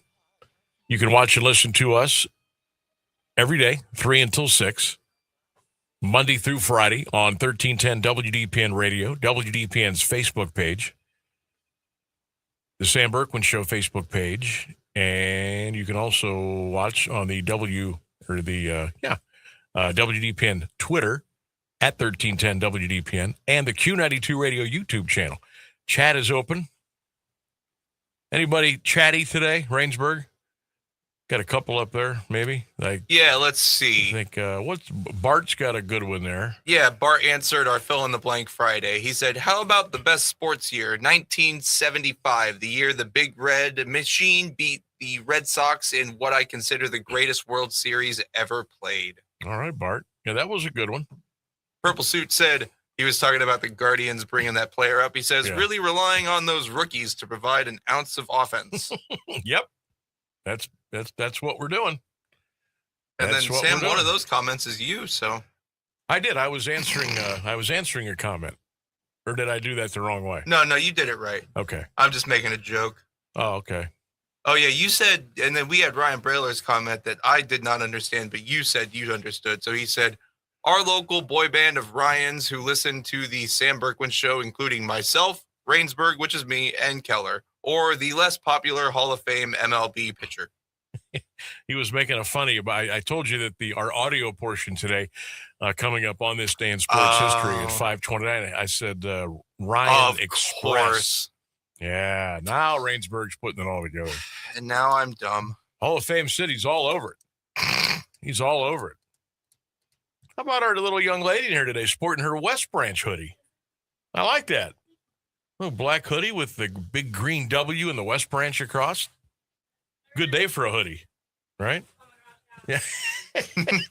Good day to wear a hoodie. Monday. We'll all be in shorts on Monday. Mm-hmm. I was wearing shorts yesterday. Today's a little bit too cold. I had shorts yesterday, but I went back to... It was above 50. Anything above 50, totally shorts. Go back to good old track and field pants today for me.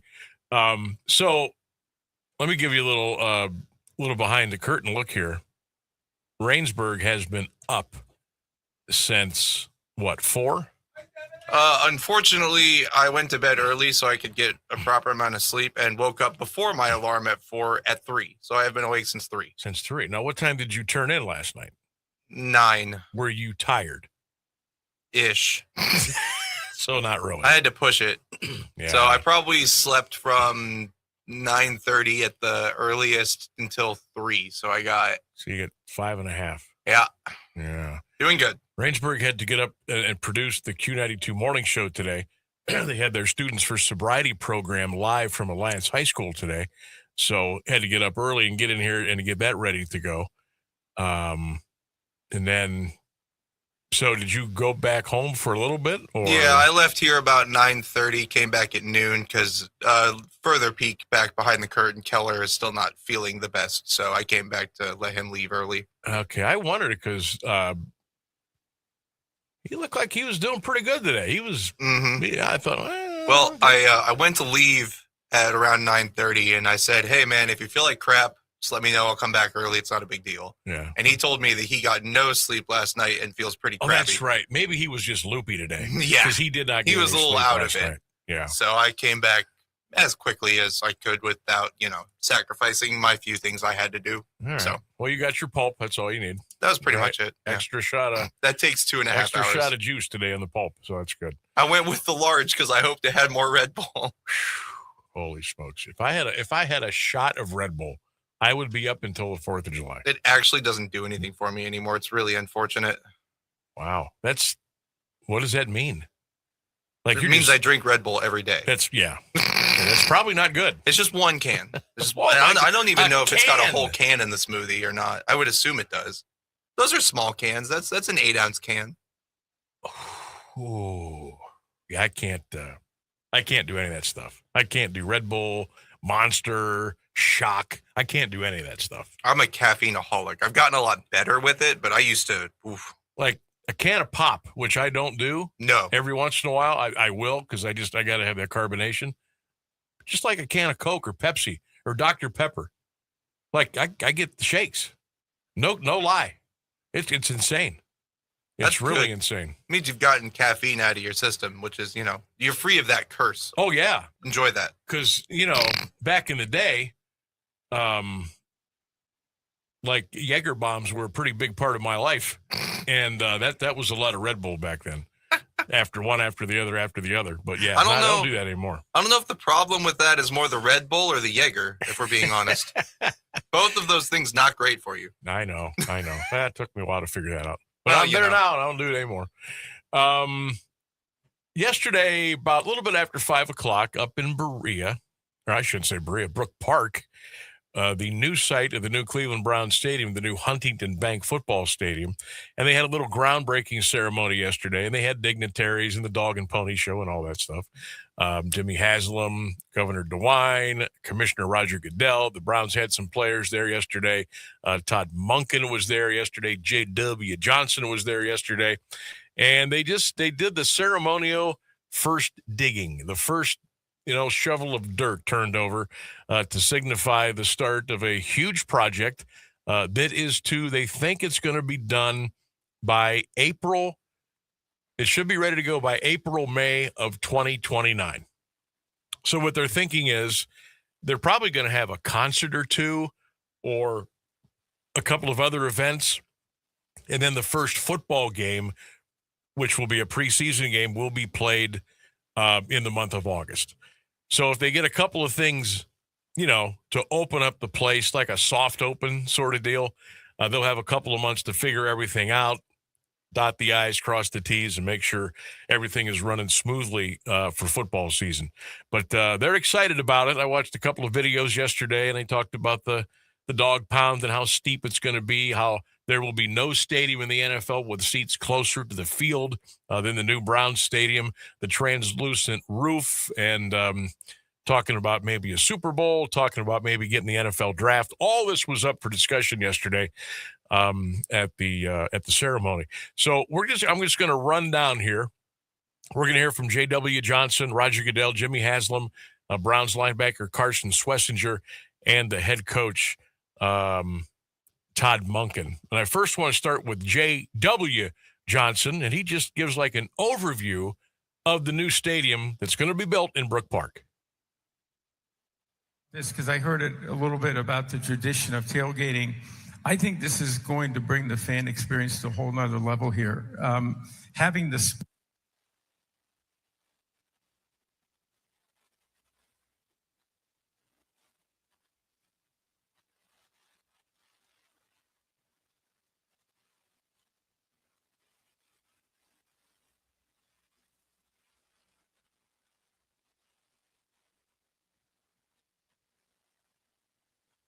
Thing that I love about this, because I heard it a little bit about the tradition of tailgating, I think this is going to bring the fan experience to a whole nother level here. Having the space that's out here to be able to get into the facility, have your tailgates, celebrate the Browns, celebrate other events going on, I think is going to be extraordinary. And it's going to be a much different experience. But I think the investment in this community that has some sports, that has some family, you're making not just here, but also in Berea, just a couple of miles away with their soccer team, a few other miles away, and the public sector under the governor's leadership. And there's so many good things that are happening about this. And I think this facility, most importantly, will, I think, bring a lot of pride to the community, but also an opportunity to show the great things that are happening in this community. The thing. That's Roger Goodell, commissioner of the NFL, talking about the fan experience and how it's going to be at the new Browns Stadium. Goodell also weighed in on maybe the NFL draft coming back to Cleveland again. But the draft was here in 2020 under really difficult circumstances as we were all battling. I guess it was 21 technically, but as we were battling through COVID and trying to get out of it, it was not the event that we expected, but this community came together and met those challenges, and we pulled the draft off here. But it wasn't, I think, the impact that was necessary. So Jimmy and I have talked about it a lot. I've talked about it with our committees. We look forward to coming back here with the draft soon, for sure. I think it's important. But the draft. All right, there's Roger Goodell and maybe the draft coming back to Cleveland. I would say that's a pretty good bet. Like if I had to bet right now, would the stadium host the draft again, or would they get a Super Bowl? I think the draft. I'm not sure the Browns will get a Super Bowl, to be 100% honest with you. If they do, I think it's going to be down the road, way down the road. But I think the draft has a good chance of coming back to the North Coast. Owner of the Browns, Jimmy Haslam, spoke about the stadium journey, so to speak. And I guess he probably thought I was whining a lot because things got real tough. I would call him and I go, I just don't know if we can get this done. He goes, listen, call Jerry, call so-and-so, call so-and-so. They've all been through this. If you'll persist, keep your heads down and work hard, you'll get it done. And he was right. And it wasn't easy, but it was so satisfying. Came in early this morning and I just drove around the site, saw all of the construction going on, saw where we'd have this official groundbreaking today. And that's so satisfying. And I can't think of how satisfying it's going to be in 3.5 years when we go to the first game here. I mean, it is going to be phenomenal. And I think JW David and Whitney did a great job laying out the fan experience, but it is going to surpass what everybody's wildest dreams are. Now, if we just get a winning team on the field, yeah, okay. Carson Swessinger, maybe he's the guy to get it done. Outstanding linebacker for the Browns. The rookie out of UCLA last year had a fantastic season. Defensive player of the year, rookie of the year. And he talked about the new digs up in Brook Park. Especially for me, I didn't realize the impact the fans have on a game until I showed up to Cleveland. I even remember going out my first preseason game and being shocked at, how many people were there and how loud it was. And, week 3 where we get that win that week and just the dog pound behind us when we needed to stop on defense and to be able to go win that game. And so just seeing that impact, I can't imagine how great it's going to be as we get that dog pound even closer and get the fans behind us even more. All right, there's Carson Swessinger of the Cleveland Browns, and he's excited. Todd Monken is going to be our final clip here. And you think Todd Monken will even be here in 2029? I'm not trying to be a smart aleck about it, but, you think about the way things have gone for this franchise. Do you even think he'll be here? I feel like 4 years from now, 3 years from now. I feel like he's always been intended to kind of be a Band-Aid coach. Ooh, this will be interesting. Well, he was there at the ceremony yesterday, and he talked about the new stadium and how he's looking at the whole thing.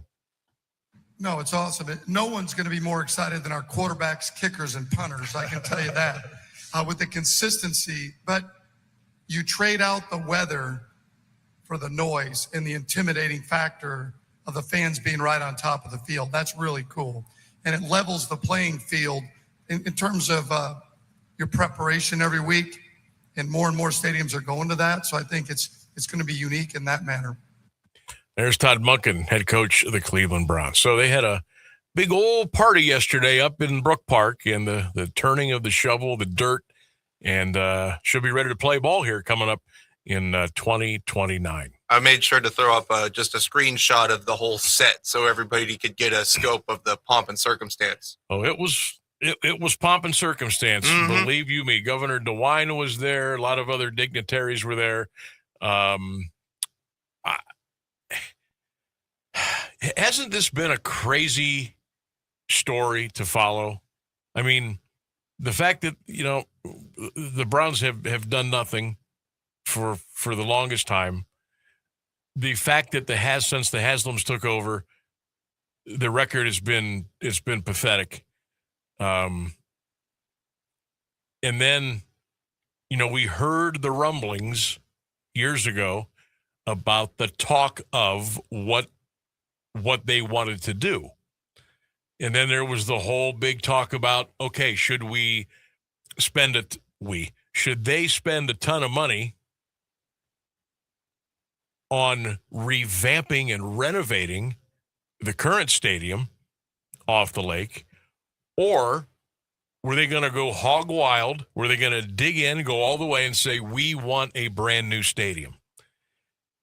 And there was this cat and mouse, this chess game with the Haslams, the city of Cleveland, the Port Authority, city council. I mean, this went on for days, for weeks, for months. He said, she said, they're lying. He's not telling the truth. This guy's trying to swindle you. He's got guys in his pockets. And it just kept going. And it was just like, okay. All the while, the football team continues to lose. All the while the football team did not have a very good record of drafting for a long, long time. A team going 0-16, a team going 1-31 over 2 years, the quarterback fiasco, the embarrassment of everything going on. And yet the Browns, the Haslam group had the I'll just use the word audacity to ask for a new stadium. And furthermore, to ask the taxpayers to help fund the new stadium. Now, last I saw, it was what, $2.6 billion, I think, is the cost. And I know the Haslams are putting in a good chunk, but still, the people of Ohio are on the hook. And then $600 million they took, they were out of the unclaimed funds. They used that route to put in toward the money to pay for the new stadium. Like a pretty bold move for a franchise and an ownership group that has been, frankly, pretty embarrassing the last several decades. But the war of attrition went on, and finally, enough people agreed to do enough. And yesterday was the day where they officially tossed the first shovel of dirt, and now things are underway. So the Browns will have a new stadium. It will be a dome stadium, and it will be in Brook Park, Ohio. Holy smokes. And this will happen beginning the season of 2029. It still strikes me as weird. It still strikes me as very different that within about 3.5 years, we will no longer be watching the Cleveland Browns play football outdoors. That to me still, I know I got to get over it, but still is like a shock to me. It's a shock to me.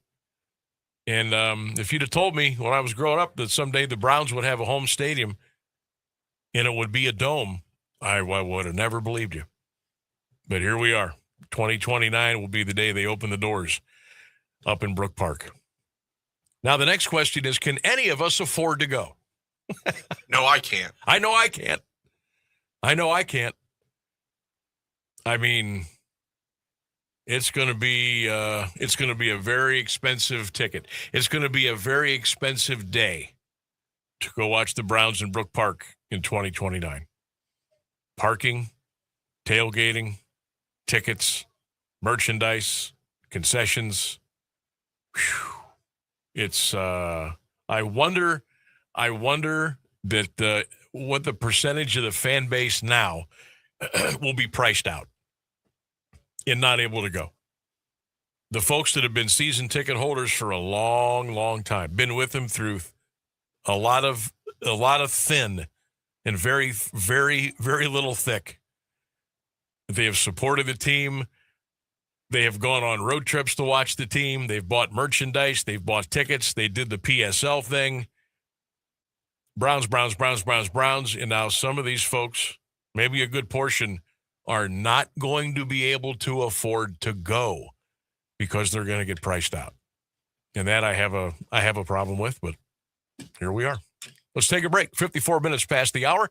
Phones are open, 330-821-1310. You can always text at 330-924-7088. Back with more of the Sam Bourquin Show on 1310 WDPN.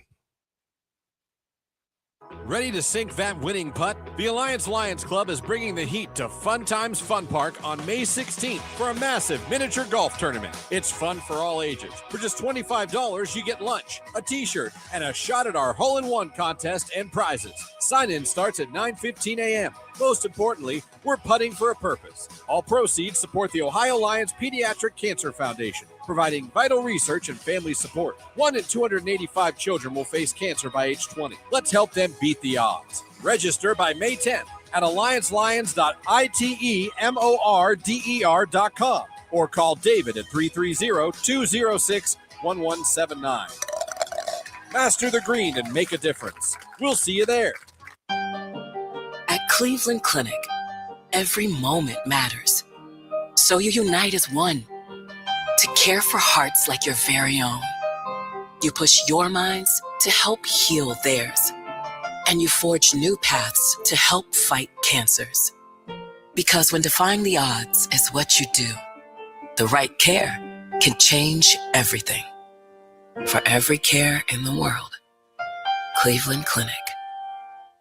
Do you have trouble getting in and out of the bathtub? Are you afraid you'll slip and fall entering or exiting a tub? SafeStep walk-in tubs can transform your bathtub from an area of concern to a calming refuge. Call them today at 1-800-498-2098 and save $1,600. SafeStep walk-in tubs and showers are proudly made in Tennessee and offer an ultra-low step-in, avoiding that difficult climb over a traditional bathtub wall. They also offer a variety of therapeutic benefits that may help soothe your aching muscles and joints, increasing your mobility, boosting your energy, and improving your sleep. SafeStep walk-in tubs are designed to easily fit your existing tub space and are often installed in as little as one day. Just dial 1-800-498-2098 today to save $1,600 and receive a free shower package. That's 1-800-498-2098 for a free no-obligation consultation and to save $1,600. Safe Step walk-in tubs. Safety never felt so good.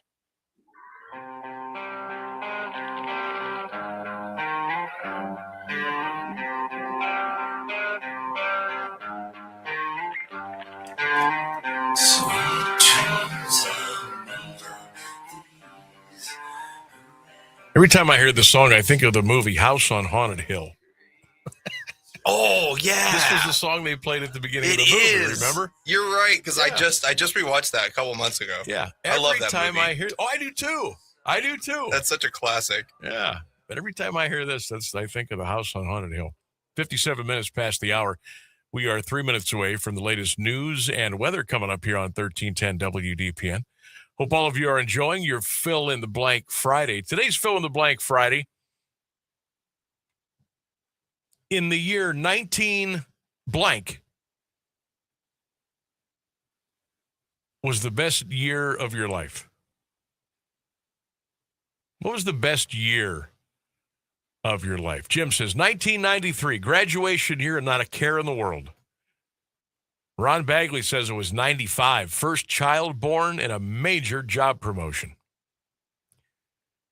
Clint says 1977. Last year as a little kid. Oh, man. He's so right. Damn, Clint. He's so right. Ice cold, man. I didn't need such a personal attack. I'm done. Have a good night, everybody. Jeff Volkert checking in today. Says 1964, the year he was born. Lynette says 1996, the year I was pregnant with my daughter. Jeff Harlow says 1993. That's the year that he graduated. Jim K says 82. The Cardinals won the World Series. Let me see here. David checking in 1980, graduated from Hoover High School, was accepted to Ohio State. Also 96, the year I married a great woman who made all the difference. Dave, hope you're doing well. Carla says 1989, all the way. Doug says 1980, the year he married the love of his life. Shout out to Doug and Susan Edwards. Hope you're having a great day. Peggy says 1972. The year I graduated, got married, I was young, dumb, but happy. All right, Peggy. George says, how about George? He says, I'm going to go 1965 to 1983. Family fun, lots of great childhood memories. Dora says 1977. That's the year she got married. Doug says 86, 87, his senior year of high school. Lisa Campbell checking in, 1999. That was the year she graduated high school. Joey called in on the 1310 to say 1981 because him and all his friends were happy. 81. What was I doing when I was 81? Ooh, 81, I was negative 13. Oh, let's see. 81. I was 11. I would have been in 5th grade. 81 was a good year. It was a good year. I probably my favorite teacher at St. Michael's back 5th grade in 1981. Mrs. Alice Hickey. She was the best. Still going strong, too. Still going strong. Patrick Campbell, PC. He says 1988. No doubt. Ray says 1992. Joe Zimmerman says best year for him was 1976. Dave Ritter says 1973. And the big guy up in Barberton, John, says 1978 was his best year. Keep those coming in. What was your best year, excuse me, of your life? 19 what? Or if you were born anytime after 2000, you can fill that blank in as well. 2 hours in, 1 to go. Stay with us, everybody. 1310 WDPN. The latest news and the current Alliance area weather forecast are up next on AM 1310 WDPN Alliance. ABC News, I'm Brian Clark. The future of Spirit Airlines is up in the air as President Trump says his administration is still considering a taxpayer bailout. Well, I guess we're looking at it. If we could do it, we'd do it, but only if it's a good deal. The Wall Street Journal, though, says the airline is preparing to cease operations.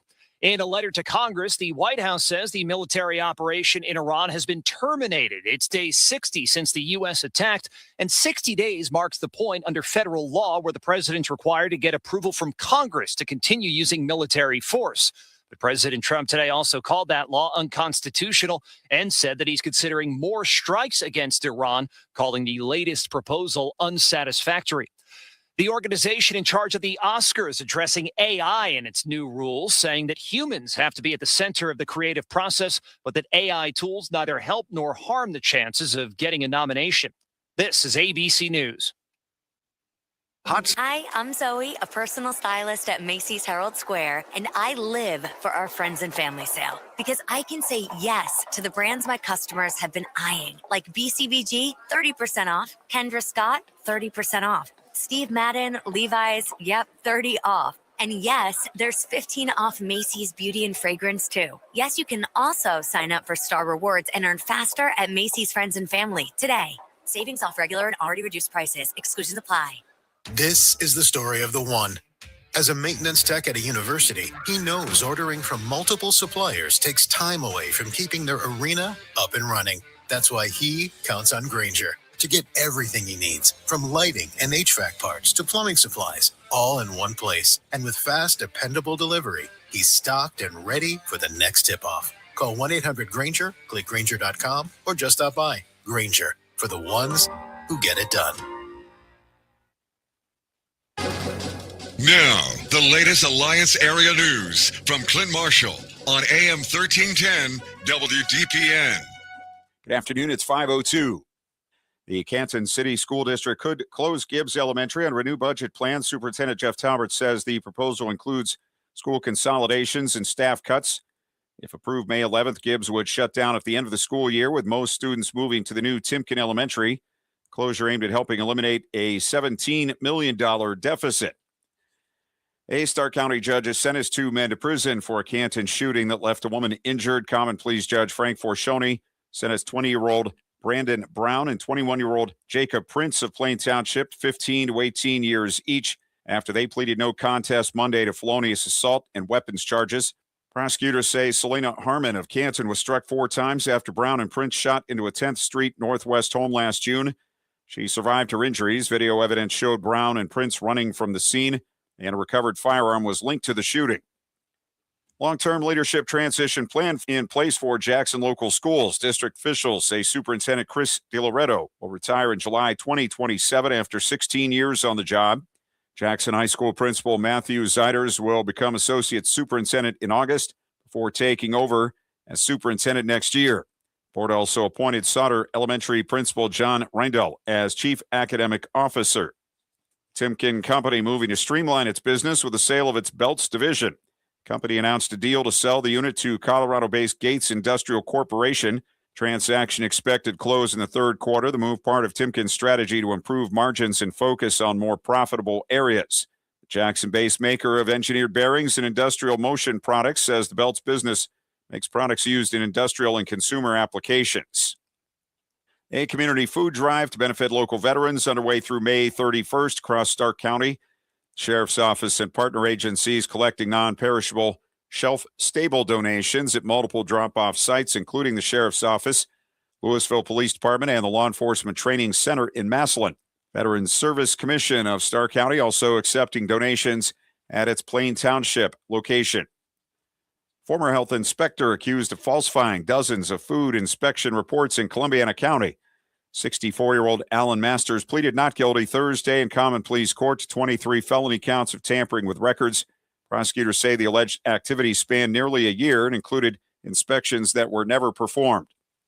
An earlier start to the school day expected to bring more funding to the Columbiana County Career and Technical Center. Beginning in the next school year, classes will start at 7:45, 5 minutes earlier than currently. Officials say the change will increase lab hours to the state maximum, resulting in about $127,000 in additional funding each year. Money will be used for career tech equipment. Police officer and firefighter slightly injured in an explosion in Girard. Crews called to a house in the 1000 block of North State Street for a gas leak Thursday morning. They were investigating when the blast happened. The residents were not in the home at the time of the explosion. The house is a total loss. Homes and businesses within 0.2 of a mile were evacuated. The leak was contained by 1:30. Federal drug case out of Youngstown resulted in a guilty plea from a man accused in a fentanyl trafficking operation.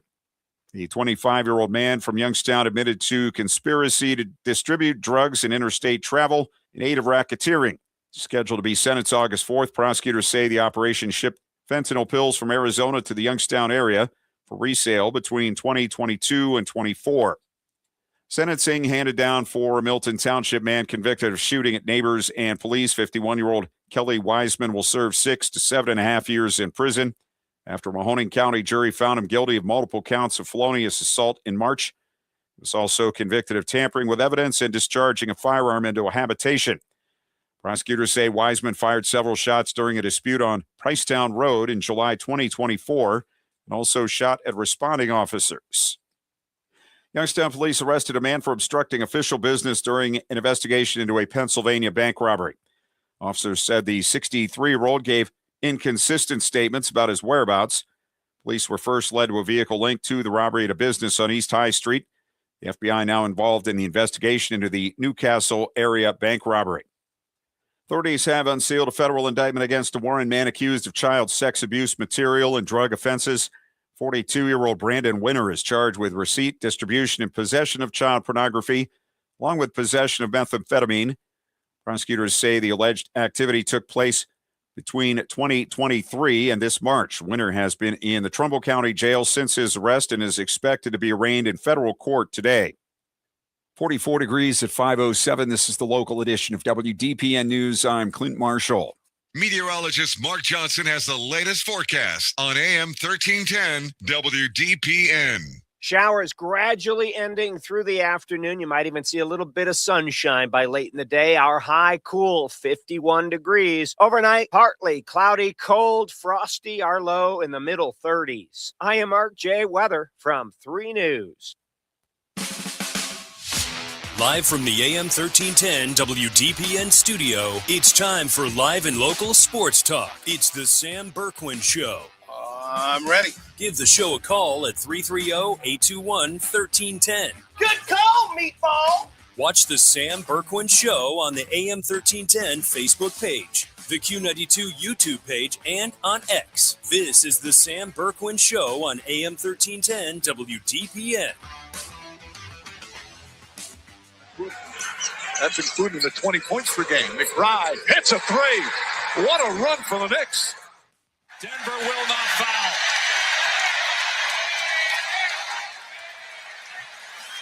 Chris Finch, David Adelman exchange handshakes at midcourt, and the Minnesota Timberwolves advance to play the San Antonio Spurs. Offense in the league to under 100 in back-to-back games. And it always had to be this way. Game 7, 76ers and Celtics on Saturday in Boston. Now Ben, Jamie Benn, pounded by Eric Sinek. Boldy a steal. He breaks in. Matt Boldy puts it away. They've waited 8 years for the playoffs to return to Anaheim. There will be no wait for round 2 as they knock off the Oilers in 6 games. Run in the 12th inning. The 1-0 hit in the air, center field, should be deep enough. Gilbert going back, he's settling under it. Garcia will tag, and here comes the winning run. And the Phillies have walked it off twice in one day. It's a feel-good Friday edition. It's a fill-in-the-blank Friday edition of the Sam Bourquin Show, 1310 WDPN. Welcome back, everybody. Hope you are enjoying your Friday. Still raining. I thought it was going to be done by 5. Still getting some sprinkles here in the Carnation City. Should be out of here, though, within the next hour or so. Frost warning Saturday night. Yeah, it's that time of the year. 330-821-1310 is our number. You can always text at 330-924-7088. Want to thank a couple of my guests today. Ray Frisbee, the outstanding head baseball coach at Glen Oak, for joining us today. And Ed DeRosa from the Racing Report, Horse Racing Report. He came on and we talked a little Kentucky Derby here this afternoon. If you missed either one of those interviews, they'll both be up in podcast a little bit after the show tonight on all of our social media platforms. So make sure you go back and check those out if you missed them earlier today. You know, Sam, you said it's that time of year, and I would argue that it's decidedly not that time of year anymore. What do you mean? You don't like frost in May? Well, you know, it's not that I hate it, but it's not really typical. Most parts of the world. Now we're a little different.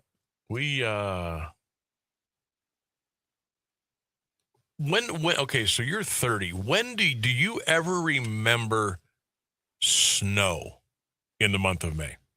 Oh, yeah, we've had snow in May before. Okay. I know we have, but I remember, I didn't know if it was, 10 years ago, 12 years ago. That was probably 2 or 3 years ago.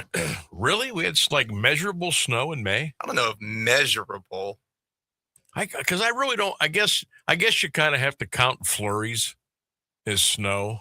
Well, I mean, yeah. But as far as an inch of snow, 2 inches of snow, I wonder how long it's been since in the month of May we had measurable snowfall. Yeah, because I know we've had it. I just don't remember when. You got a strong point there because we've definitely had flurries, but I don't know. I don't remember it ever really collecting.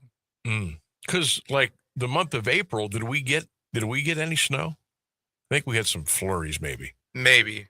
It looks like Joey's calling to let us know.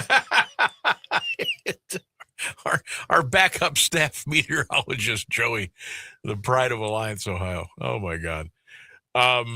Kentucky Derby coming up tomorrow, 6:57. Who do you guys and gals like in the Kentucky Derby? We got a 20-horse field.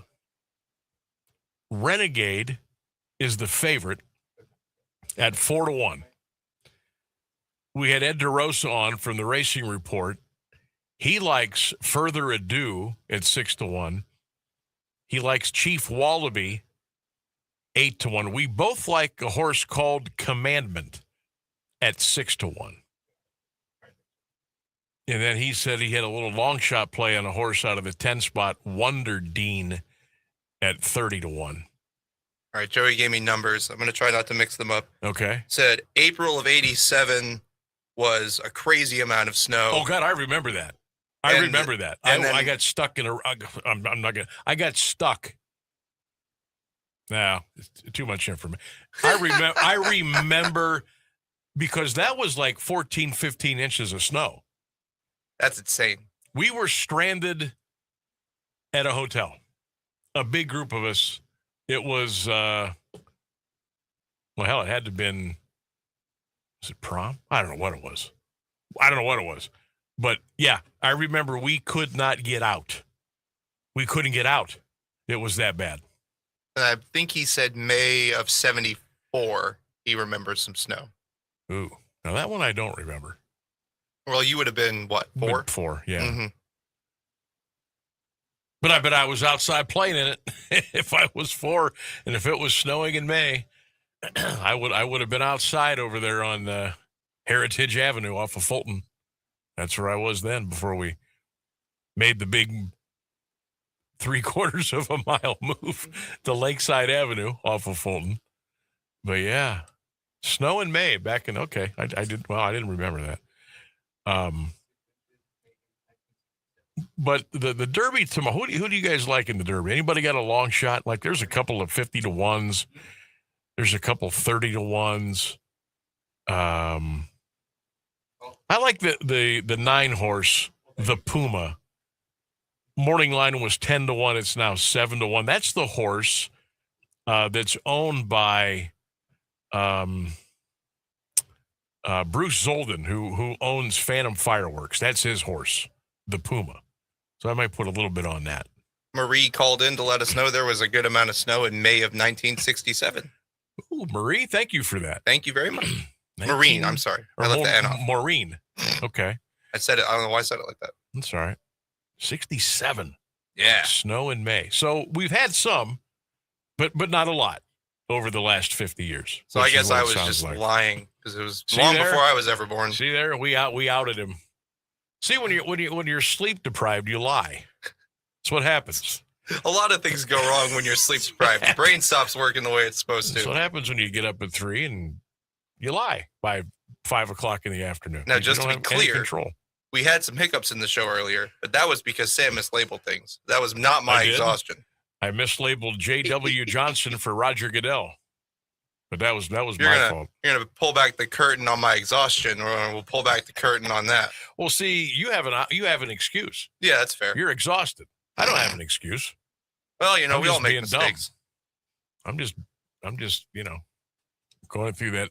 I'm going through that stage in life where some days I don't know what the hell's going on. Hey, look, we've been doing this show a while. We're not going to be perfect every day. We'll just get really close every time. Right. Hey, I just saw a movie preview popped up on my phone, and it looks like something that I need to go check out. What do you hear about a movie called Hokum? Hokum? Hokum. What do you hear about that? I have heard nothing about Hokum. Opening tonight in theaters, and man, does it look frightening. Profoundly terrifying, one critic says. Scary as hell, says another. Pure nightmare fuel, it says. Oh, man, that's all I need to say. What a screenshot. Yeah. Oh, Adam Scott's in it. Yes. I'm in. Interesting. I like Adam Scott. I think I need to go check this one out. I think what I should say is I'd like to see Adam Scott do something other than comedy, because I could take or leave him in comedy roles. Okay. Sometimes. I got to be honest. I don't know much about Adam Scott, but I'm assuming he's a big horror movie guy. Known actor. No? He's usually a comedy guy. He was in like Parks and Recreation and stuff like that. Oh. Off the top of my head, not a good example. Hot Tub Time Machine 2. Oh, jeez. Yeah, a lot of the comedy stuff he does, I'm not really there for, but I'm actually curious about that. All right. I'll have to watch that trailer during the break. Yeah. So Hokum. Hokum. And then there's another one, Deep Water. I think I've been seeing the trailer for that. That looks pretty good too. Now, is it a new concept? No, but it looks like it might be pretty good. I think that one will be fun for me to hate watch. That's what I get from the trailer. So I got that one on the I got that on the radar. Let's see here. The thing with me nowadays, though, is how they do these horror movies every year now. They do the thing where every horror movie is the scariest movie ever made. Right. And it's going to make the whole theater run out vomiting and crying. And that's the Terrifier. that statement, that sentiment has lost all of its value nowadays. Anytime I see that, I assume that movie might suck. It's probably going to suck if they're saying all that about it. That's my initial thought until I see the trailer. So yeah, it's like the restaurant saying we have the best this in town. Everybody's got the best. Yep. Well, that's up to the diner, or that's up to the movie watcher. They'll decide whether it's the best or not. But yeah, Hokum is definitely going to be on the list, and Deep Water for sure. I got to dig back into horror movies. I'm kind of off it for a little bit. You there? About time to just jump back in there. Jump back in there. I watched the movie last night, War of the Roses. I had never seen it before. And my son had told me that Grandma Phyllis had told him about it. Now, War of the Roses is an older movie. It's like Michael Douglas when he was like 25 years old. And Kathleen Turner was in it. I forget who else was in it. I had never seen it before. It was pretty good. A little long. But at the end, they both died from hanging from a chandelier and crashed to the floor, and that was the end of the movie. But, Danny DeVito, he was really good in it, too. Danny DeVito is a joy, always. I love Danny DeVito. Danny DeVito was in it. Michael Douglas, Kathleen Turner, I forget who else, but it was pretty good. But where my It's Always Sunny fans at? Yeah, Danny DeVito. You know what? He does a nice job with those Jersey Mike commercials. It's just Danny DeVito being Danny DeVito. That's probably why they cost $23 for a foot long, but because we got to pay Danny DeVito's fee. But, he's a national treasure. Yeah, he is. How old's Danny DeVito now? God, I don't know. He's got to be late in his 70s, right? Hold on, I will let you know. I'm going to say Danny DeVito is 76. That's just I am shooting from the hip right there. Yeah, that sounds about right. I would say something like that. He's 81. Oh, holy crap. And he's still going strong. I love Danny DeVito. God, now, he was married to Rhea Perlman, right? Yes. Now, is she still with us? Yeah, I'm pretty sure Rhea Perlman's still alive. And they're still married, correct? Yeah, I think so. Hold on. All right. Let's go to his wiki. Want to make sure. Yeah, that would be Danny DeVito's 81. I thought 76, 77 tops. Wow, he's been Rhea Perlman. Oh, they got divorced in 2012. Oh, I did not separated at least. I did not know that. Wow. Okay. Well, Danny's moved on. Yeah. Well, she is still alive though. Okay. Well, that's good. Mm-hmm. That's good. Wow, they were married from 82 to 2012. That's a pretty good run for Hollywood. Yeah, it is. That's a good run. Danny DeVito. Oh, man. Man, Matilda was my jam when I was a kid. Matilda. Holy smokes. Right? Whew. What was the last... trying to think the last, big movie he was in for him. Danny DeVito. That's a good question. Whether it was on the big screen or just on a stream service or HBO Max or Netflix or something. I'm trying to remember because if there's some stuff out there that I've missed, I really want to go back and watch it, but I don't know. I don't even know the most recent movie he was in. Oh, okay. He's been doing it looks like he's been doing mostly voice acting stuff as far as the movies are concerned. That makes sense. He was in that movie Migration in 2023.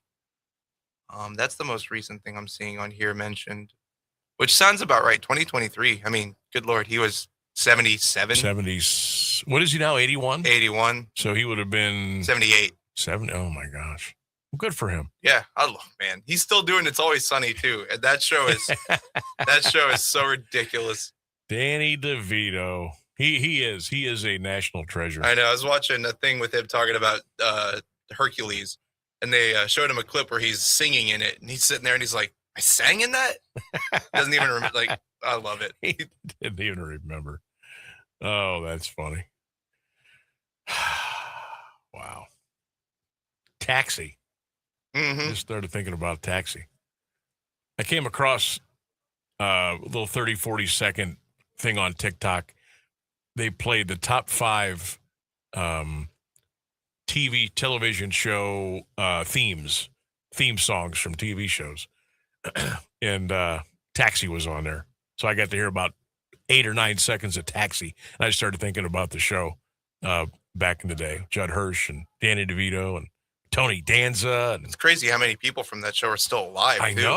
I know. It's crazy. Because wasn't like Christopher Lloyd in there too? Yes. Yeah. Yes, he was.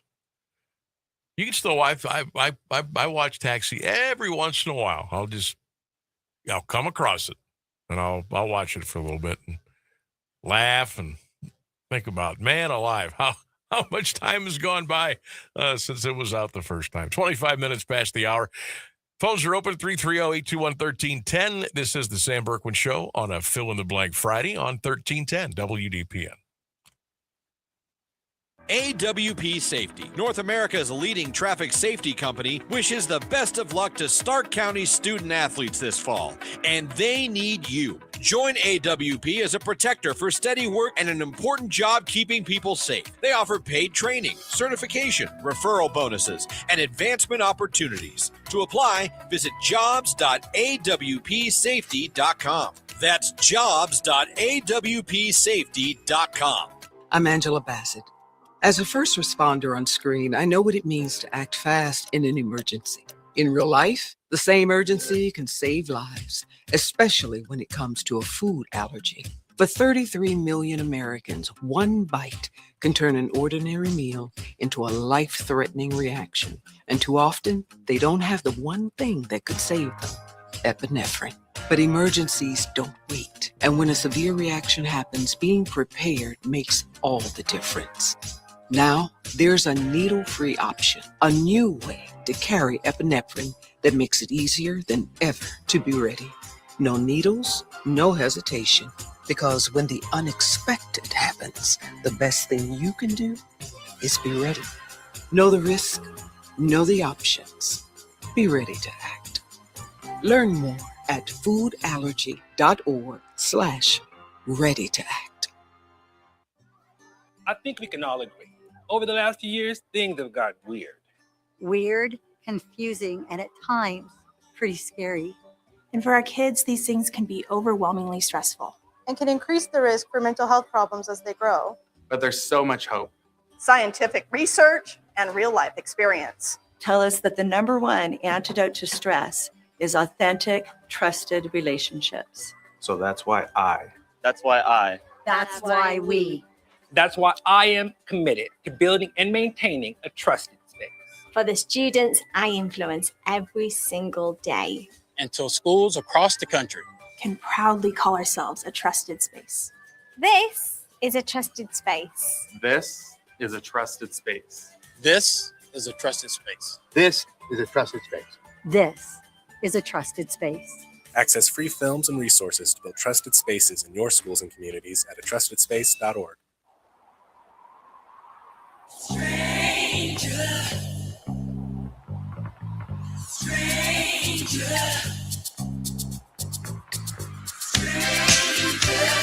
27 minutes past the hour. News and weather coming up in less than 3 minutes. 1310 WDPN, the Sam Bourquin Show. Cavs and Raptors tonight at 7:30. Don't forget, I've just had a couple people text me, where's the game tonight? It's on Amazon Prime. Cavs Raptors, Amazon Prime tonight at 7:30. And remember, this is a big if, a couple of big ifs. If the Raptors, if the Cavaliers and the Orlando Magic, if they both win tonight, then game one of the second round series with the Magic and the Cavaliers would begin this Sunday in Cleveland. So it'll be a quick turnaround. That's if both teams win tonight. Now, I don't know. I don't know if that's going to happen, but just to give you a little heads up that it could, that you could have the next series starting on Sunday. All right. You must have watched me feverishly looking for my On This Day in Sports History over here. Well, I wanted to remind you of the audio. And package. I know I got the audio, and I will be damned if I can find what I'm looking for over here. Let me take a couple more peeks over here. Not there. Not there. Not there. All right. Here's what we're going to do. We are going to go, gosh, I feel like such a techie. I don't know where my paper is. So what am I going to do? I'm going to call it up on the internet. And I'm going to do it that way. And if we're in any kind of luck here with the internet speed, she's going to pop up here. Ladies and gentlemen. There it is. The future is now. We are. We're in business. All right. On this day in 1991, the Detroit Tigers committed 12 errors in their baseball game. 12 against Chicago. How do you commit 12 errors in a game? That's unbelievable. 1920, Babe Ruth hit 4 first home run as a New York Yankee. It was his 50th career home run. Of course, the first 49 he got with the Boston Red Sox. 1951, Mickey Mantle hit his first home run. 1986, Bill Elliott set a stock car speed record. Oh my gosh. He went 213 miles per hour around the track. That's incredible. 1992, Rickey Henderson, the great Rickey Henderson, stole his 1,000th base. And on this day in 1991, the Ryan Express was on the mound looking for no-hitter number 7. That's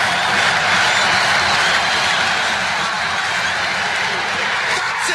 Number 7 is in the books. The remarkable Ryan has done it again. Nolan Ryan, no-hitter number 7. Guess who he struck out that night? Second baseman for the Toronto Blue Jays, Roberto Alomar. And Nolan Ryan got his 7th career no-hitter. That was down in Arlington, Texas. That's On This Day in Sports History. The news and weather is coming up next. The latest news and the current Alliance area weather forecast are up next on AM 1310 WDPN. Good afternoon. It's 5:30. President Trump says he's not satisfied with Iran's latest proposal in negotiations to end war between the countries. Trump telling reporters at the White House today Iran wants to make a deal, but he says they're asking for things he cannot agree to. He did not elaborate on what he sees as the proposal's shortcomings. The president said negotiations have continued by phone after he called off his envoy's trip to Pakistan last week. He expressed frustration with Iran's leadership, describing it as fractured. The 3-week ceasefire between the U.S. and Iran continues to hold. The highest-ranking U.S. general Thursday signaled the Russian government is assisting the Iranian regime against the United States. In comments before the Senate Armed Services Committee, Joint Chiefs of Staff Head General Dan Kane responded in an affirmative manner to a question about Russian involvement from the panel's chairman, Alabama Senator Roger Wicker. Meanwhile, Iran's regime said Thursday it would respond with attacks on U.S. military positions if Washington renewed attacks on that country. Iran's foreign minister traveled to Russia to meet with Vladimir Putin earlier this week. A West Virginia prosecutor dismissed charges Thursday against a librarian who allegedly tried to recruit assassins to target the president. Morgan Morrow of Ripley, West Virginia, was charged in January with 1 count of making a terroristic threat. Prosecutors elected to dismiss the charges without prejudice, less than a week after President Trump was targeted by a would-be assassin at the White House Correspondents' Dinner. Video posted by Morrow on Instagram featured a caption saying, quote, "Surely a sniper with a terminal illness cannot be a big ask out of $343 million. That prompted Morrow's arrest January 25th. Prosecutors said in court documents, officers from the Jackson County Sheriff's Department failed to advise Morrow of her Miranda rights. A truck driver who says he's an immigrant from Somalia with American citizenship is accused of killing 3 people in a crash in Delaware County, Ohio. April 11th, Modu Ngam caused a crash on I-71 that killed 37-year-old Luke Saposky, his 36-year-old wife, Lene, their 1-year-old son, Logan, and injured 3 other people. Senator Bernie Moreno, in a letter to Transportation Secretary Sean Duffy and Homeland Security Secretary Mark Wayne Mullen, says Ngam falsified his identity, lied to immigration officials to achieve naturalization, fraudulently obtained a CDL, and established a trucking company on false pretenses. He was indicted April 16th for vehicular homicide and vehicular assault. Moreno says he wants to see federal charges that would see Ngam removed from the country. 2 Kentucky bank workers were gunned down by a robber Thursday afternoon. A man wearing a hoodie, gloves, and a mask entered the U.S. Bank branch in Berea, Kentucky, 36 miles north of Lexington, and fatally shot Brianna Edwards and Brian Switzer. Kentucky State Police spotted the suspect driving a silver BMW with Alabama license plates and attempted to initiate a traffic stop. The man led police on a 30-minute high-speed pursuit until crashing the car into a tree. Local, state, and federal agents launched a manhunt Thursday night. 44 degrees at 5:33 for WDPN News. I'm Clint Marshall. Now, the Alliance Area Weather Forecast from Mark Johnson on AM 1310 WDPN.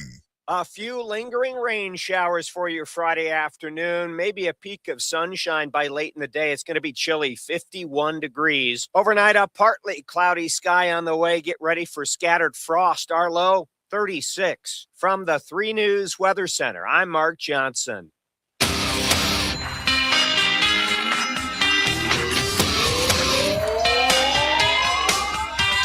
This ain't a song for the broken-hearted.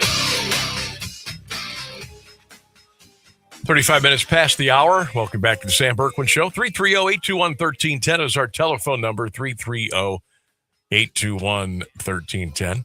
Appreciate you hanging out with us on this Friday afternoon. We will be back at it Monday, 3 o'clock right here on 1310 WDPN. We'll wrap up the sports weekend and get you ready for a big week. Fill in the blank Friday, the year 19 blank was the best year of your life. What was the best year of your life? Got a lot of good stuff coming through there. We'll get back into those here in a minute. Guardians are going to be in California this weekend. Sacramento. They'll play the Athletics Friday night, Saturday, and Sunday. Cleveland is even Steven with the Detroit Tigers. They're both 16-16, so they're actually tied for first in the division.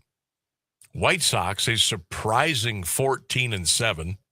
They are 1.5 games back. Minnesota, 14-18, 2 out. Boy, this division stinks. Sorry. The Kansas City Royals are 12-19, but they're only 3.5 out of first place.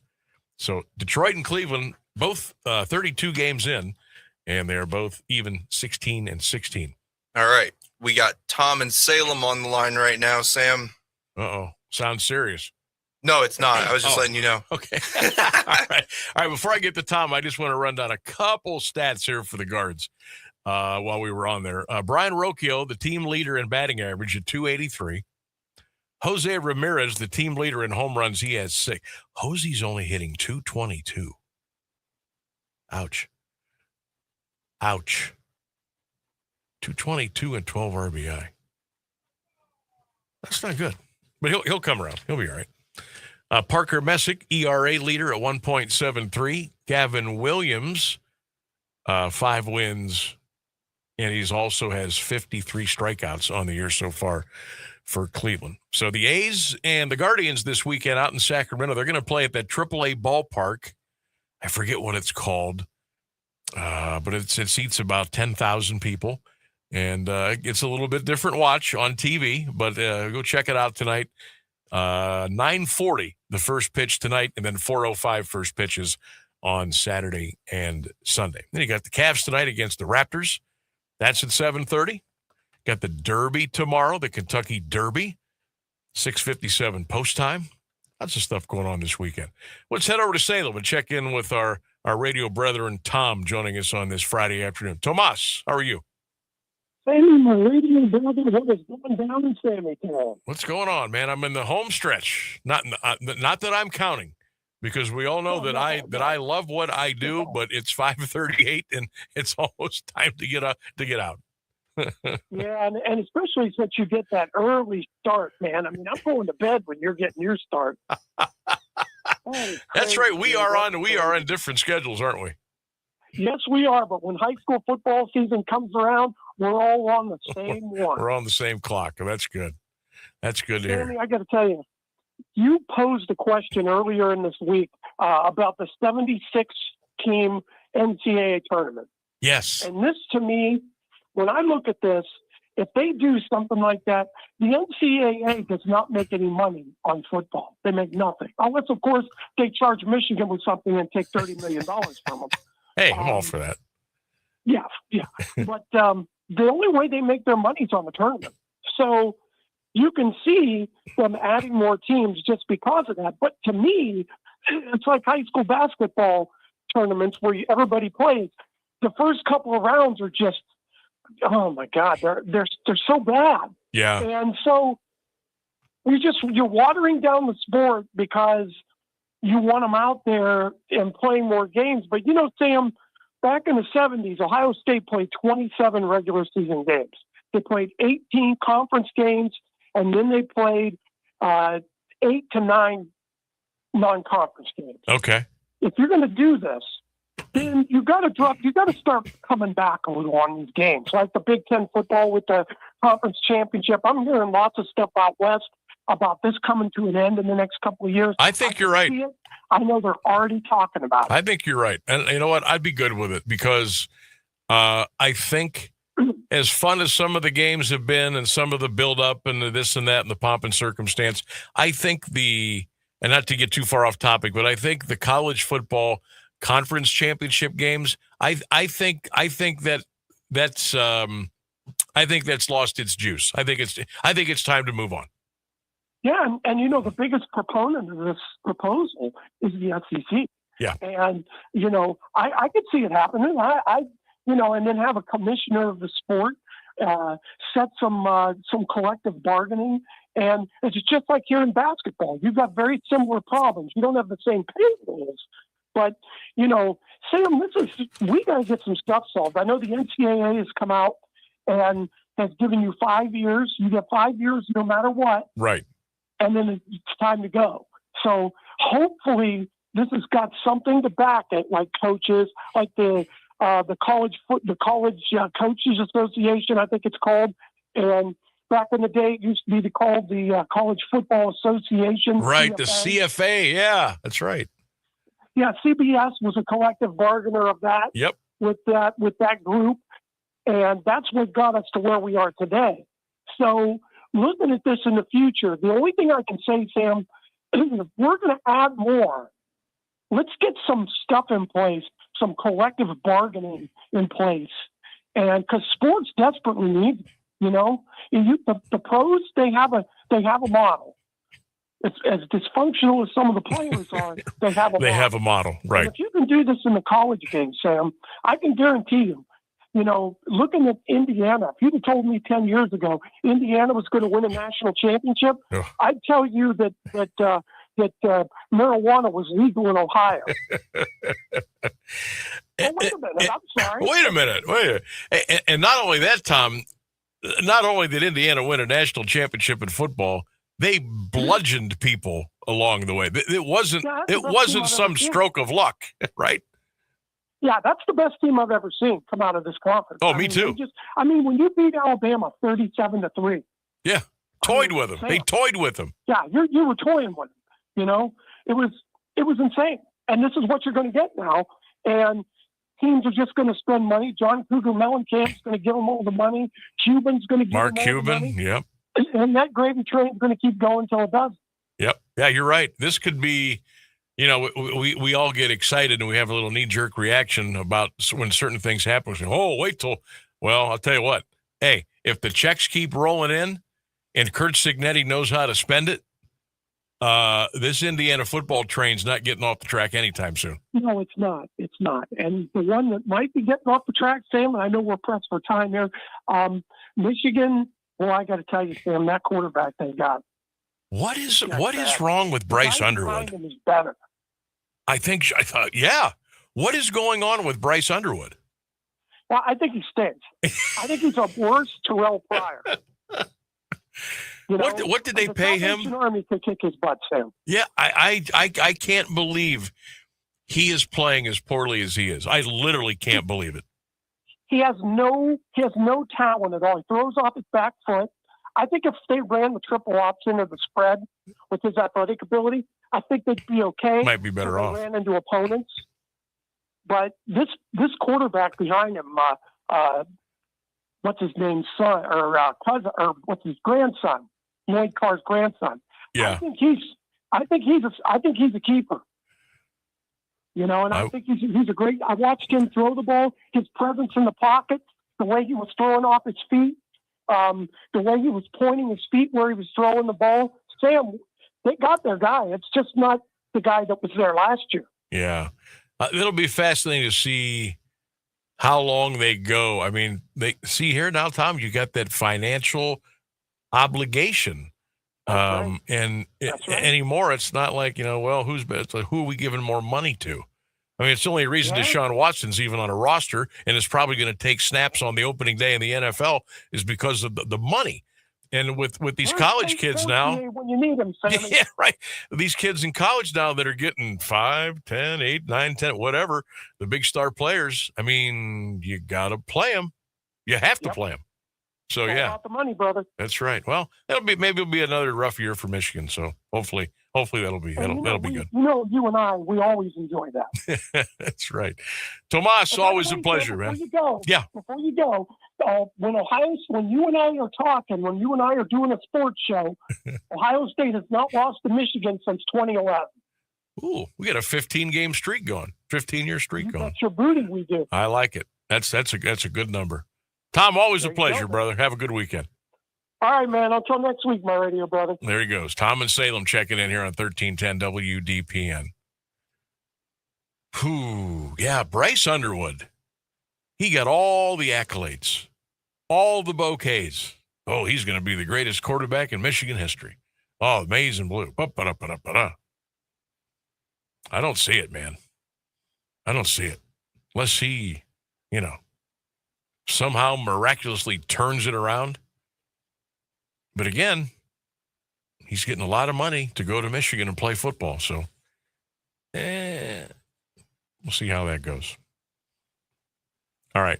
Cavs and Raptors are going to play tonight. I just did a little digging, and I still can't get 100% confirmation on who the Raptors are or not going to have available tonight. It still looks like Brandon Ingram is a game-time decision. He was questionable. Then he was doubtful. That was like 5 hours ago. Haven't seen anything since. Now, remember, this game's at 7:30, so this information should be out there already. Like the starting lineup should be being introduced here, or at least put out any second.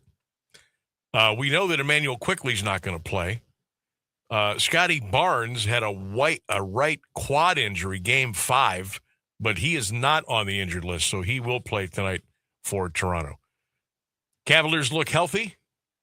Let's see here. Cavaliers did not have anybody on their injury report tonight, although Sam Merrill, right hand finger issue, Jared Allen, right knee tendonitis, they've been playing throughout the series. They will play tonight. 7:30 tip in Toronto. Cavs and Raptors, again, it's on Amazon Prime. And if there's a Game 7 needed, zoinks.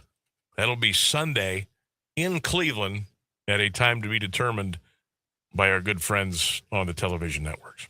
Look, if Toronto isn't having their full set out, then we should not be needing to go to a Game 7. We shouldn't. That's all I'm saying. We shouldn't. But we shouldn't even be playing a Game 6 tonight as far as I'm concerned. Fair point. This series should have been over in 5. And here we are, Game 6, worrying and hoping not to have to go to a Game 7. Not sure I like how much oomph we've had to put into this series in the fact that it's an opening round series. First round series are not supposed to zap every little ounce of energy out of you. And again, I understand this is a 4 versus a 5. So these are usually the most competitive series. But, take a step back here. Take a step back. Look at the talent level. Look at the starting lineups. Look at the bench play. Look at the role players. I mean, we have an edge in every category. I'd like to believe we have an edge in the coaching category. I don't know why this has been such a struggle for the Cavs, an absolute struggle, especially. I mean, maybe the worst thing to happen was we blew them out of the building in the first 2 games. Maybe they thought this was going to be just some country ride on a Sunday afternoon, and they were just going to sweep them 4 straight. The fact that we pounded this team by 10-plus points in each of the first 2 games, I don't know. You're a professional player. You're a professional athlete. You shouldn't. That should never cross your mind. Oh, well, we just beat this team by 10 2 nights in a row. This series is over. That should never come into your mind, ever. And I don't know if it did. I don't know if it didn't. But the fact that once they walked out of Rocket Arena with a 2-0 lead, they just haven't had it. Whatever it is, they haven't had it. Now, they had it a little bit in Cleveland on Wednesday night, but, look, you still give up 120. You got out-rebounded. I went over all those stats, That's in the rearview mirror now, but I don't know what happened after game 2. What were we all thinking after game 2? Sweep, right? 4. Maybe a gentleman's sweep. Get them out of there in 5. And here we are, scratching and fighting and clawing just to stay out of a possible game 7. Yeah, I would love to know what happened in Toronto. Something bad. I'd like to know what happened on the nights off in Toronto. Now, look, Toronto's a very exciting city. There's lots to do, lots of places to go, lots of places to stay out late. I'm not saying anything, but what happened after those first 2 games in Cleveland? That's just crazy to me. 51 minutes past the hour. We are in the home stretch here on 1310 WDPN, the Sam Bourquin Show. Phones are open, 330-821-1310. You can drop your comments in the Q92 Radio YouTube channel. We got the chat open for you as well. When we get back, I got a little Kentucky Derby information packet, so to speak. I'm going to pass along to you. And I'm going to tell you about some of the prices for the FIFA World Cup games coming up that will absolutely blow your mind. We'll get into that when we get back on 1310 WDPN.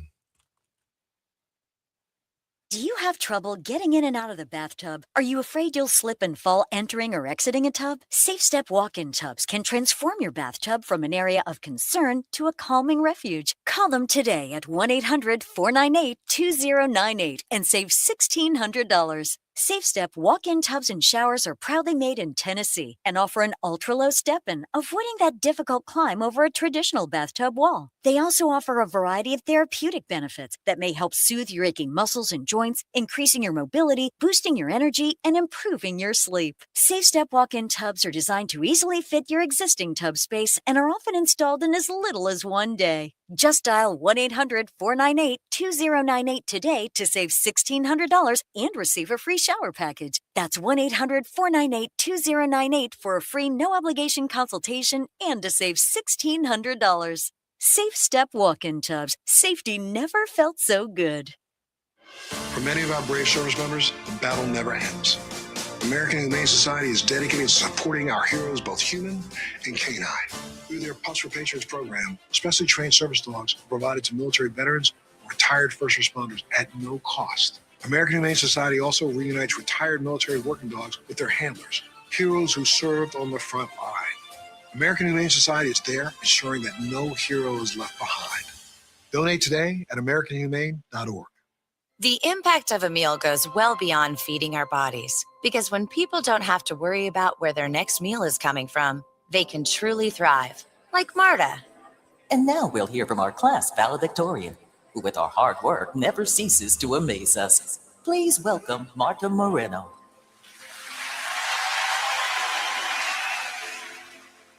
and Alex. Hey, Alex, how did the interview go? I did it. I got the job. I can't believe it. I knew it. Let's meet up later to celebrate. And Diego.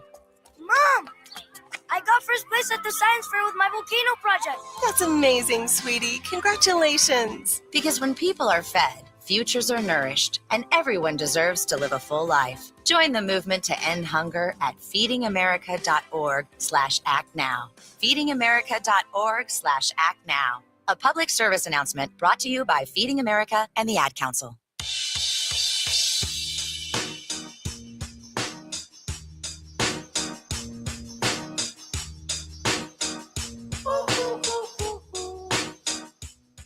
$13.10 WDPN. Welcome back. Let me get resituated here in the old stool. Here, this isn't a stool. This is a chair, office chair. Trying to think when I bought this. I started here, about a year ago. How long before I actually went and bought my own chair? Do you remember when I brought it in? I'd say that thing is 8-9 months old. That's what I was going to say, yeah. It was probably 2 or 3. I can't imagine you sat in the other chair for more than 2 or 3 months. God, that other chair is still over there, isn't it? Yep. I know he's listening. It's fine. Who, the chair? Yep. You said that like he's in the room, right? Oh, my God. He's right there. He can hear you. It's a chair. It's fine. I just went and I went and bought my own chair. And here we are. You were just a couple months too early on the new stools, you know. Yeah, like I can tell that. Where were those stools purchased from? Or may I not ask? I don't know. You don't know? I don't know for sure. Are you lying to me again? No. You are sleep deprived. It was an estate sale, but that's all I know. That's right. I did hear that. I don't know the location of said estate sale, but yeah. Yeah, I've this chair's. It's been good to me, but after 8 or 9 months, hell, that is still a perfectly fine chair. You let me know when you're going to replace that. I'll take that thing home. Okay. All right. Let's give you a little Kentucky Derby information here for the big run for the Roses coming up on tomorrow, 6:57 post time. The pre-show, I think, starts at like midnight tonight. 20 horses are in the Derby. How do horses qualify for the Derby? To earn a spot in the starting gate, a 3-year-old horse must compete in a series of designated races from September through mid-April. Points are awarded to the top 5 finishers in each race. The 20 horses with the most points earn a spot in the starting gate in Louisville on the first Saturday in May.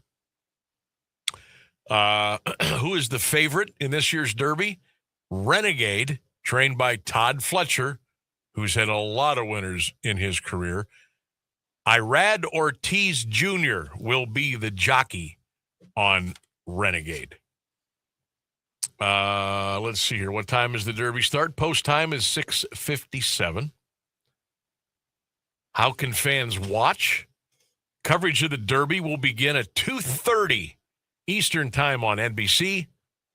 Peacock will stream earlier coverage beginning at 12 noon, but the actual Kentucky Derby, the Derby race itself, post time will be 6:57 p.m.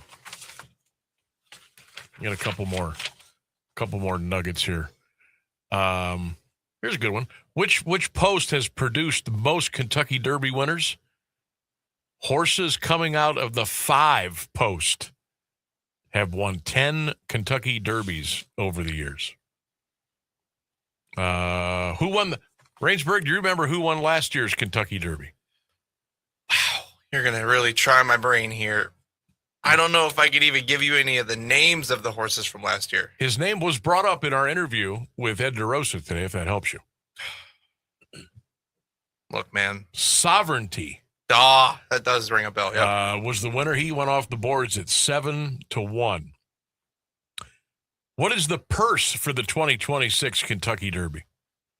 For the 3rd year in a row, the Derby winner will win $5 million. Ooh, I was going to say 3. was pretty close. So the Kentucky purse is $5 million. The winner will get $3.1 million.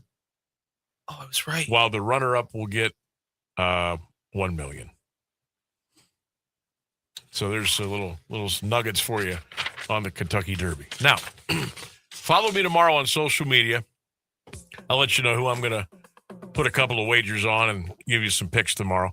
But just for today on the show, I'm going to go with Commandment at 6-1.